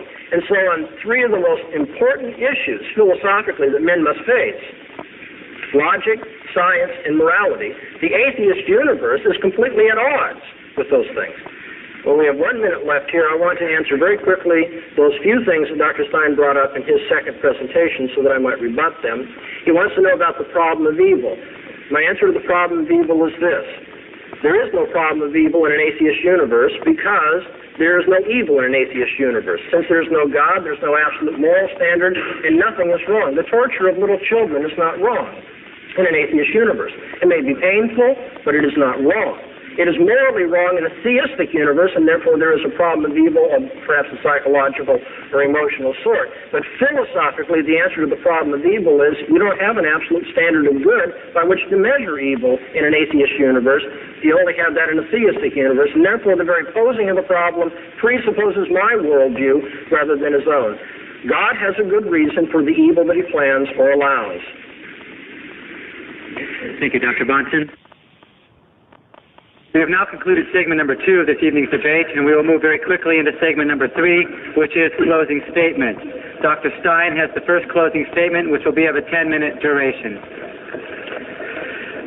Dr. Bahnsen, in his last response, and indeed throughout his entire talk, has made a number of claims about what's possible in an atheist universe and what is not possible in an atheist universe. All I can say is that he has a very strange conception of an atheist universe and perhaps of the universe in general. First of all, evil in an atheist universe. Yes, indeed, there can be evil in an atheist universe. Evil is, by definition, in an atheist universe, that which decreases the happiness of people, the most unhappiness of people. In other words, if we have two things that, if we want to make a comparative evil statement, which is more evil than another, the thing is more evil, which causes more people to be unhappy. Now, how do we know this? Well, we don't know it. It's a consensus, just like morality in general is a consensus. It's a consensus reinforced by the teachings of society through its parents to children, teachers to students, the media, literature, the Bible. All of these things reinforce morality through teaching and the socialization process. And also we pass laws to punish people that violate some of the more blatant cases that we have said are no-nos. So the idea that there's no evil in an atheist universe is utter hogwash. But our evil is at least a rational, determinate thing. We don't say, well, did God make this evil? And then we have to go flipping through the Bible to see if it was covered at all. You know, there's 100 volumes of commentary, at least 100 volumes more, called the Talmud, which is the Jews' interpretation of all the places that the Old Testament didn't give them any guidance on for ethical and moral issues. So, I mean, these things are not clearly spelled out in the Bible. We have no guidance on a lot of things as to what's evil. Is ovum transplant evil? I mean, you don't find that in your Bible. You've got to go and look at the issues, and you do an analysis just the way any rational philosopher would do it, or an ethical, what do you call it? Person, an ethicist. Couldn't think of the word. So, I mean, we have standards by which we determine evil and good, and in an atheistic world, the atheistic worldview, I think I've demonstrated that the regularity of matter, which is an inherent property of matter, explains that the way we are able to make laws which are generalizations in the field of science. And to say that, first of all, many scientists are atheists. It's been shown by studies over and over again. So it claims, as Professor Dr. Bahnsen claims to claim, that science doesn't give us an atheistic worldview that is in conformity with, that science is not in conformity with an atheistic worldview is utter nonsense.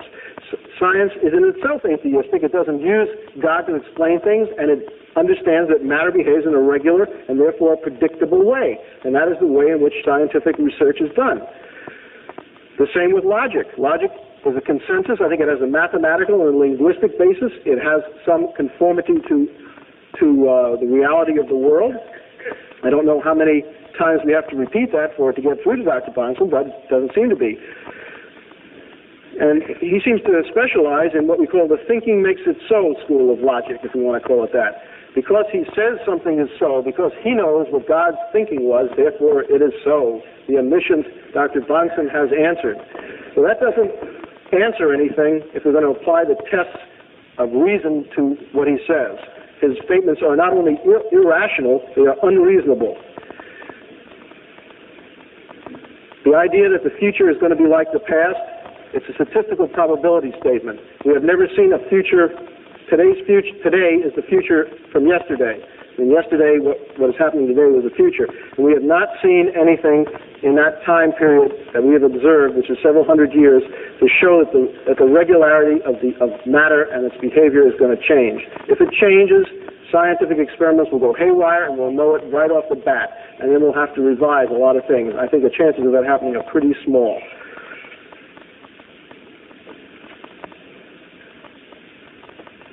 Now, let me just finish by saying that atheism is not a bleak and negative concept. It frees man, it sweeps away the theological debris that has prevented man from taking action to correct the problems of this world. We want to feed the hungry, we want to educate the illiterate, we want to clothe the naked, we want to raise the standard of living, we want to spread reason and thinking and progress in science. These are all things which are in and of themselves atheistic. We don't do them because God tells us to do them, we do them because they're right, they need to be done in this world. And if we do them because they're right and we make people happy, we'll be made happy ourselves by making other people happy. It's a very positive world outlook. It's something which I don't think Dr. Bahnsen has even mentioned, but it's certainly the other side of the coin. I mean, what happens when you wipe away the God concept? Are you left with nothing? No, you're left with the responsibility that you have to take on yourself. You are responsible for your actions, and also you get the credit for the things that you do. And I would rather have a realistic worldview that gives up a few things that would be nice to have but just don't happen to be true. And I'd rather operate on a worldview like that than I would on making wish fulfillment of things that just are not so. Thank you, Dr. Stein. Dr. Bahnsen, your 10-minute closing statement. I want to begin my closing statement by thanking the debate team for inviting both Dr. Stein and myself here for this interesting evening and interchange, and thank you all for giving up an evening to discuss what I consider a very important question. And I thank Dr. Stein for coming and for his graciousness toward me. As far as my my closing statement, I need to deal, I think, first of all, perhaps in the entire time, analyzing this remark that my statements have been tonight irrational. Well, perhaps they have. But if you're saying so, doesn't make it so. That's something we just heard as well. And so if my statements have been irrational, then we're going to need some standards of reasoning by which these statements have been shown to be irrational.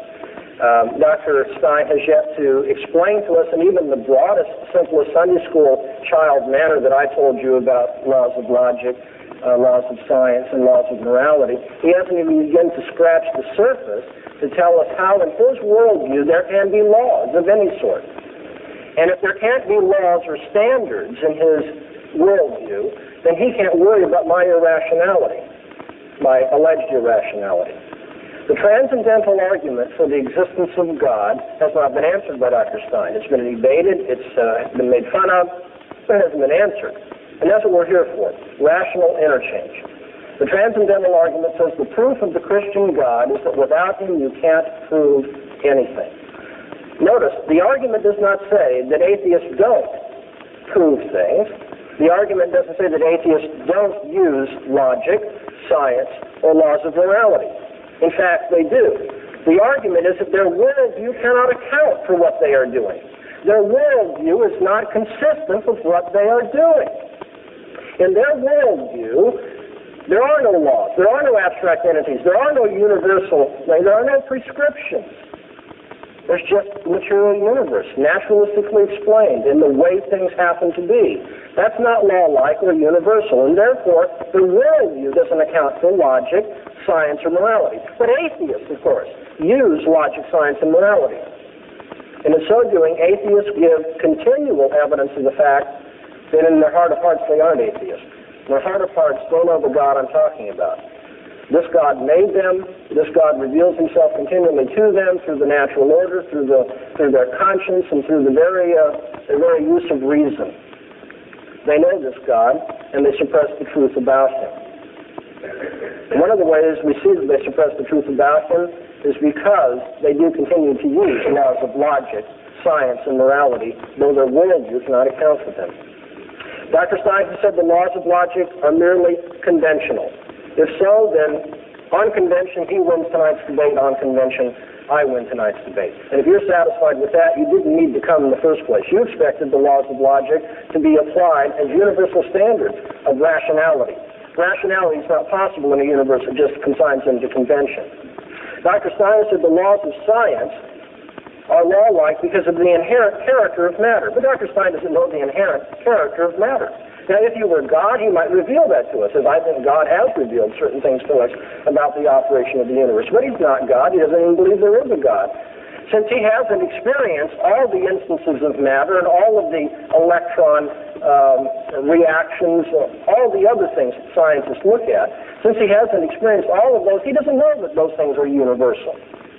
He doesn't know that the future is going to be like the past. When he says, it always has been in the past, and boy, if it changes tomorrow, won't that make the front pages? That's not an answer.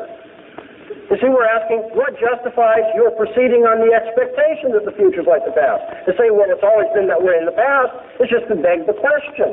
We want to know on what basis your worldview allows for the uniformity of nature and laws of science. Thirdly, we've spoken of laws of morality tonight. He says they have laws of morality, the utilitarian standard of what brings the greatest happiness to the greatest number. Well, that doesn't justify utilitarianism to announce it. He's announced that it's a standard. But why in an atheist universe should we live by that standard? Marquis de Sade enjoyed torturing women. Now, why should he give up torturing women so that he might bring greater happiness to those women that he was torturing? Now, I've got an answer for that. So I'll what Dr. Stein likes, and maybe some of you out there don't like it, but at least I can begin philosophically to deal with that. I have an answer, a universal absolute about morality. Dr. Stein does not. He simply has an announced stipulated standard. And if morality can be stipulated, then, of course, Marquis de Sade can stipulate his own, even as Dr. Stein has stipulated his own. Why should he feed the poor? He says they want to do that. I grant that. My argument tonight has never been that atheists are the lousiest people in the world. That's not the point.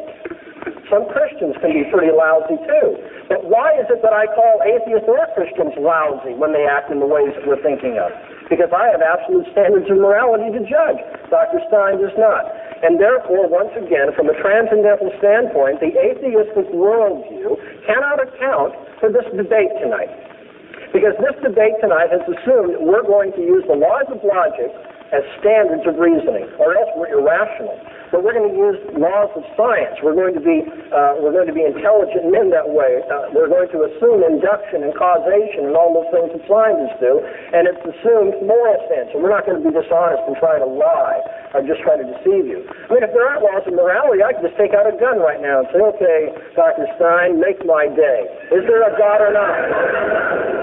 You see, if he argues, oh, no, you can't murder me because there are laws of morality, then, of course, he's made my day because I won the debate. That shows that the atheist universe is not correct.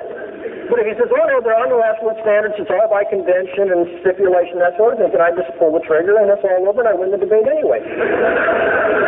Would you expect me to win the debate in that fashion? Absolutely not. You came here expecting rational interchange. I don't think we've heard much from Dr. Stein. I've asked him repeatedly. It's very simple. I don't want a lot of details. Just begin to scratch the surface. How, in a materialistic, naturalistic outlook on life, man in his place in the world, can you account for laws of logic, laws of science, and laws of morality? The atheist worldview cannot do it, and therefore I feel justified in concluding, as I did my opening presentation this evening, by saying that the proof of the Christian God is the impossibility of the contrary. Without the Christian worldview, this debate wouldn't make sense. The Bible tells us, the fool has said in his heart, there is no God. Don't misunderstand that. When the Bible uses the term fool, it's not engaging in name-calling. It's trying to describe somebody who is dense, in the sense that they will not use his reason as God has given it. Somebody who is rebellious, who is hard-hearted. It's the fool who says in his heart, there is no God. Paul tells us in 1 Corinthians, the first chapter, that God has made foolish the wisdom of this world. He calls rhetorically, where's the wise? Where's the disputer or the debater of this age? Hasn't God made foolish the wisdom of this world? In a sense, I think what Paul is telling us, if I can amplify and read between the lines, is the whole history of philosophy is an argument for the existence of God. The whole history of philosophy is an argument for the existence of God because of the impossibility of the contrary. Someone who wants to say contrary to what the Bible says about God, let him stand up and answer these questions. Let him show that in his heart he may say there is no God, but he can't live that way. He can't reason that way. In Romans, the first chapter, Paul says God is making himself known continually to all men and persuasively, so that men do not have an excuse for the rejection of the existence of the Christian God. That isn't to say that all men confess this God. Not all will own up to him as their heavenly Father. Not all will submit to him. Some continue to rebel. Some continue to devise their fool's errands and rationalizations for why they don't have to believe in him. That's what the Bible teaches. I didn't come here and make this up. I didn't come here tonight to say, well, if you don't agree, you see you're just being rebellious. That's what the Bible says. What I want you to do tonight is to go home and to consider whether there isn't something to that. Why is it that some people continue to use laws of logic, laws of morality, laws of science, and yet they have a worldview that just clashes with that, and they just won't do anything to resolve contradiction? Dr. Stein tonight made reference to my doctoral dissertation on self-deception. He wondered how relevant it might be. Well, it's very relevant. It's very relevant. Because what I do in that doctoral dissertation is to show that there are some people who know the truth and yet work very hard to convince themselves that it's not true. Now, of course, atheists think that's what Christians are doing. I recognize that, and we have to argue what the evidence for and against self-deception is. All I want to leave with you tonight is the fact that self-deception is a real phenomenon. It does happen to people. People who know the truth can yet work very hard to rationalize the evidence, convince themselves, as Paul says, suppress the truth in unrighteousness, convince themselves that there is no God. Well, you can choose tonight between the Christian worldview, the atheist worldview. We haven't touched all of the issues that you may want to look into, but in broad strokes, we have touched on a very important issue. If you're going to be a rational man, a moral man, a man of science, can you do so in an atheist universe? I say you can. Thank you, Dr. Bahnsen.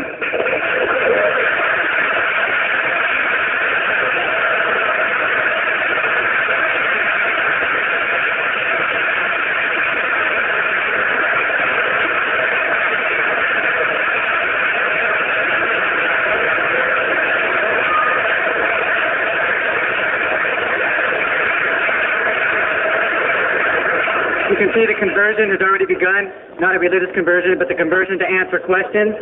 What we're going to do now is I'm going to reiterate what I stated at the beginning.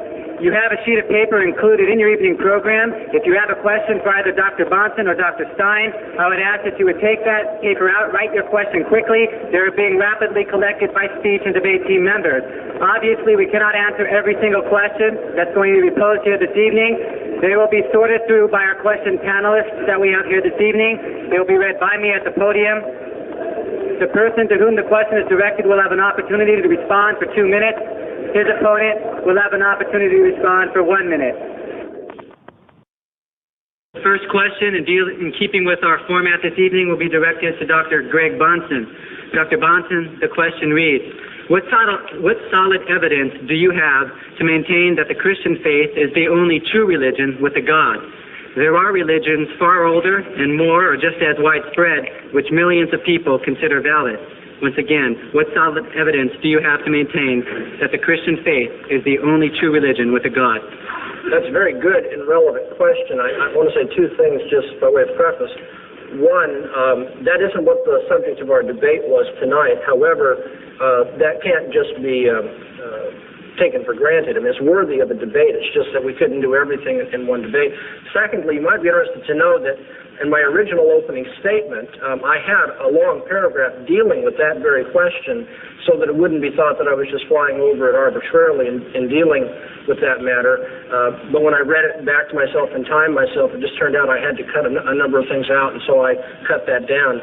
What I did say, however, was that, if I can find it here, that I have not found the non-Christian religions to be philosophically defensible, each of them being internally incoherent or undermining human reason and experience. And unless it will violate your debate format, I give just a couple of illustrations. That's obviously I can cover all of them. But for instance, Hinduism assumes that God, or Brahman, is the impersonal universal soul, the unchanging one of which all things are part, for instance. And because of that particular outlook, Hinduism says that everything in terms of my normal experience of the world and thinking is Maya, or illusion, because everything in experience and thinking presupposes distinctions. But that is contrary to the most fundamental metaphysical fact, and that's that there are no distinctions, all is one. So basically, Hinduism tells me that all of my thinking, all of my reasoning is illusion, and in so doing, you see, it undermines reason. You can take religions such as Shintoism, its view of kami, the forces that permeate the universe, or Taoism, the ordering force of the universe, and they are impersonal forces, and as such are even less than human beings because they don't have volition or intelligence. Is that I should stop? Yeah, thank you. Let me just re-explain the format. We will allow the person to whom the question is directed to have a 2-minute response, and his opponent will have a 1-minute opportunity to rebut. Dr. Stein, your 1-minute rebuttal, please. Well, Dr. Bahnsen has criticized Hinduism. I would make the case that Hinduism is no more irrational than Christianity is, nor do I think that it is any more irrational than Islam is, nor is it any more irrational than almost any other religion that you want to name. With one exception, I'd say Buddhism is more rational than either Christianity or Hinduism. That doesn't mean that I accept Buddhism either, but I just think it's more rational. At least it makes some psychological sense, if nothing else. Thank you, Dr. Stein. The next question will be directed to you, Dr. Stein, and the question reads as follows. According to your definition and basis for evil, why was Hitler's Germany wrong? Or was it? Note, Jews and others were defined as non-persons, so their happiness doesn't really count. Once again, according to your definition and basis for evil, why was Hitler's Germany wrong? Or was it? Well, Germany is part of the Western European tradition. It's not deepest Africa or some place on Mars. They have the same Judeo-Christian background and basically the same connection with the rest of the developed world. So therefore, the standards of morality that have been worked out as consensuses of that society apply to them too. Hitler can't arbitrarily say, well, I'm not going by the consensuses that genocide is evil and wrong. I'm just going to change it and make it right. He has not the prerogative to do that, neither does the German society as a whole, because it is still part of a larger society, which you might call Western society. So even though morality is a consensus, it's not a consensus of one person or two people, it's a consensus of entire civilizations, and he cannot just arbitrarily do that, so what he did was evil and wrong. Okay, Dr. Bahnsen, your 1 minute rebuttal, please. Dr. Stein continues to beg the most important questions that are brought up. He tells us that Hitler's Germany was wrong because Hitler or the German people didn't have the right to break out of the consensus of Western civilization. Why not? Why is there any moral obligation upon Hitler or the German people to live up to the past tradition of Western morality? In an atheist universe, there is no answer to that question. He gives the answer, but it's totally arbitrary. Thank you. Our next set of questions, please, from the panelists.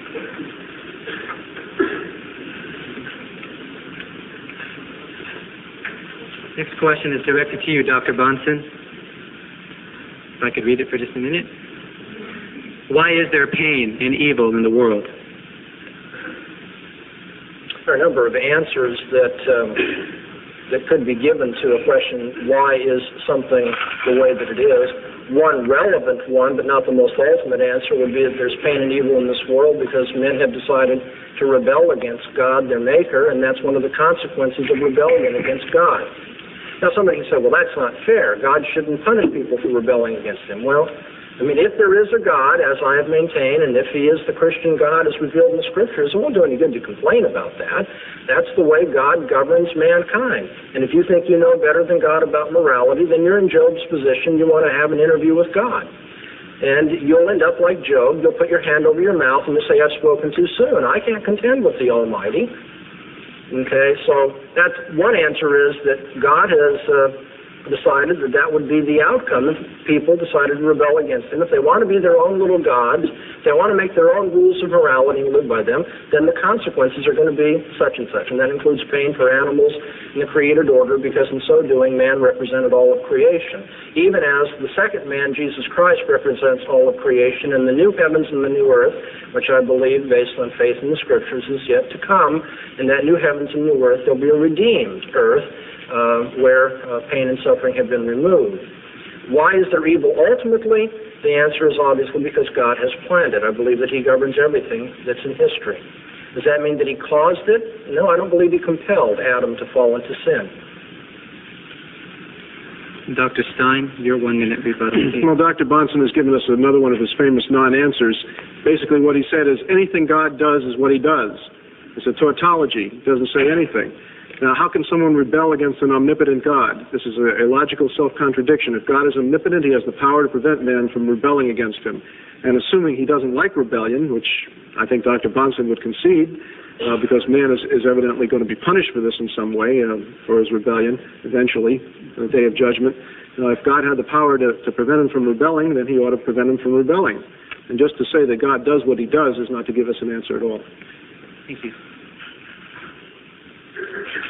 Next question is directed to you, Dr. Stein. It reads, if you haven't examined all the evidence, then is it not true that you are really an agnostic? Isn't it true that you're open to the fact that God may exist? If you haven't examined all the evidence, then isn't it true that you are an agnostic? Well, agnostic is a word that's very badly used. Thomas Huxley, who invented the word, used it in an entirely different way from the way we use it today. And in fact, the way we use it today is entirely different from the way Herbert Spencer used it. I would define an agnostic as a subtype of atheist. An atheist is someone who does not believe in a God. A theist is someone who does believe in a God. There's no middle ground. You can either do or you don't.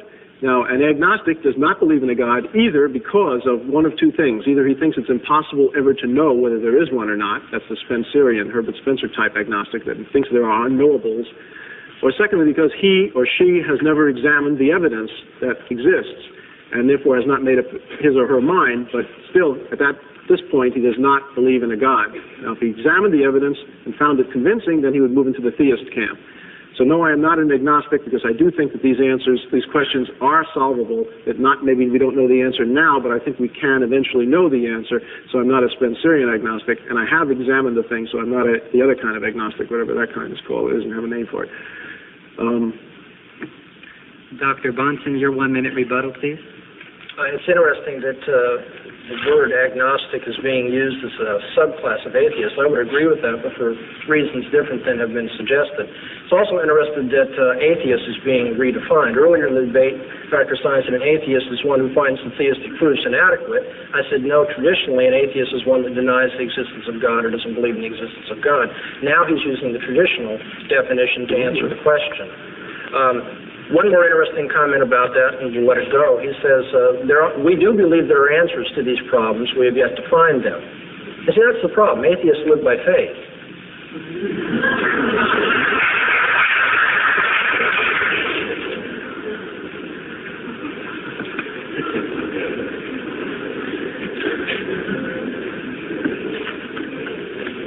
Okay, the final set of questions are here before me. Dr. Bahnsen, question for you reads, why is it necessary for the abstract universal laws to be decided from the transcendental nature of God, or derived from the transcendental nature of God? Why not assume the transcendental nature of logic? Let me read that again. Why is it necessary for the abstract universal laws to be derived from the transcendent nature of God? Why not assume the transcendental nature of logic? Somebody who wrote the question is good in that you've studied some of these philosophical issues. The answer may not be meaningful to everybody in the audience, but very briefly, is that I do believe in the transcendental nature, the laws of logic. However, the laws of logic do not justify themselves just because they are transcendental. That is a precondition of intelligibility. I mean, why isn't it just sound and fury signifying nothing? That's a possibility, too. So the laws of logic do have a transcendental necessity about them, but it seems to me you need to have a worldview in which the laws of logic are meaningful, especially when you consider such possible antinomies as the laws of logic being universal, categorizing things in that way, and yet we have novelties in our experience. I mean, the world of empirical observation isn't set rigidly by uniformity and by sameness, as it were. There isn't a continuity in experience in that way, as there is a necessary continuity in the laws of logic. How can the laws of logic then be utilized when it comes to matters of personal experience of the world? We have a contingent changing world and unchanging invariant laws of logic. How can these two be brought together? You need a worldview in which that transcendental necessity of logic can be made sense of in terms of my human experience. And I believe that Christianity provides that, and I just can't find any other one that competes with it that way. And Dr. Stein, your 1 minute rebuttal. I do not have a rebuttal to that particular answer. I do have a rebuttal to the last one, or to his last rebuttal, if I may make that very briefly. Is it okay with you? Okay, well, can you keep your limits to the questions that are before us? Okay. The final question. May I ask, David, is this my last response? Have I given that? No, we have one more question for Dr. Stein. I'm sorry.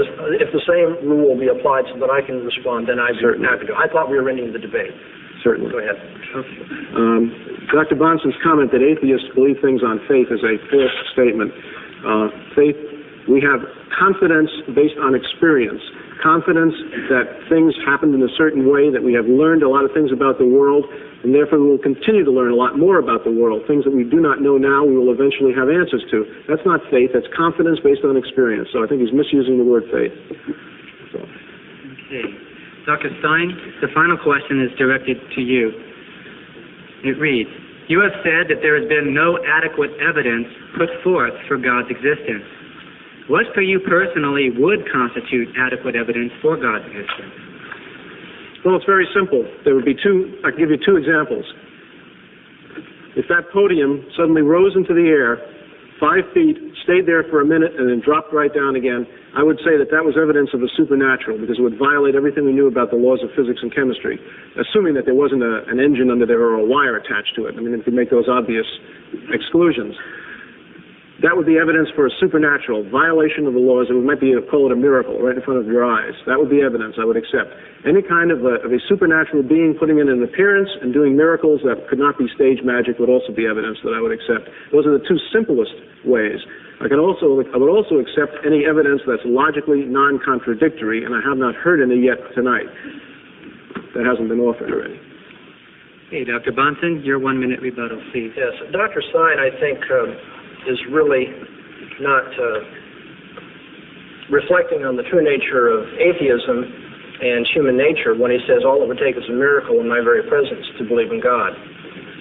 History is replete with, first of all, things which would be apparently miracles to people. Now, from an atheistic or naturalistic standpoint, I will grant, in terms of the hypothesis, that that's because they were ignorant of all the causal factors, and so it appeared to be miraculous. But you see, that didn't make everybody into a theist. In fact, the Scripture tells us there are instances of people who witnessed miracles who all the more hardened their heart and eventually crucified the Lord of glory. They saw his miracles. That didn't change their mind. People are not made theists by miracles. People must change their worldview. Their hearts must be changed. They need to be converted. That's what it takes. And that's what it would take for Dr. Stein to finally believe in it. If this podium rose up 5 feet off the ground and stayed there, Dr. Stein would eventually have, in the future, some naturalistic explanation. Because, you see, they believe things on faith, by which I mean they believe things they have not proven as yet by their senses. Thank you, Dr. Bahnsen. I'd like to thank the many people who made tonight possible before we dismiss. I'd like to thank Brian Moffitt and the associated students at the University of California at Irvine for their assistance. I'd like to thank the speech and debate team members, and I'd like to thank the speakers, Dr. Greg Bahnsen and Dr. Gordon Stein.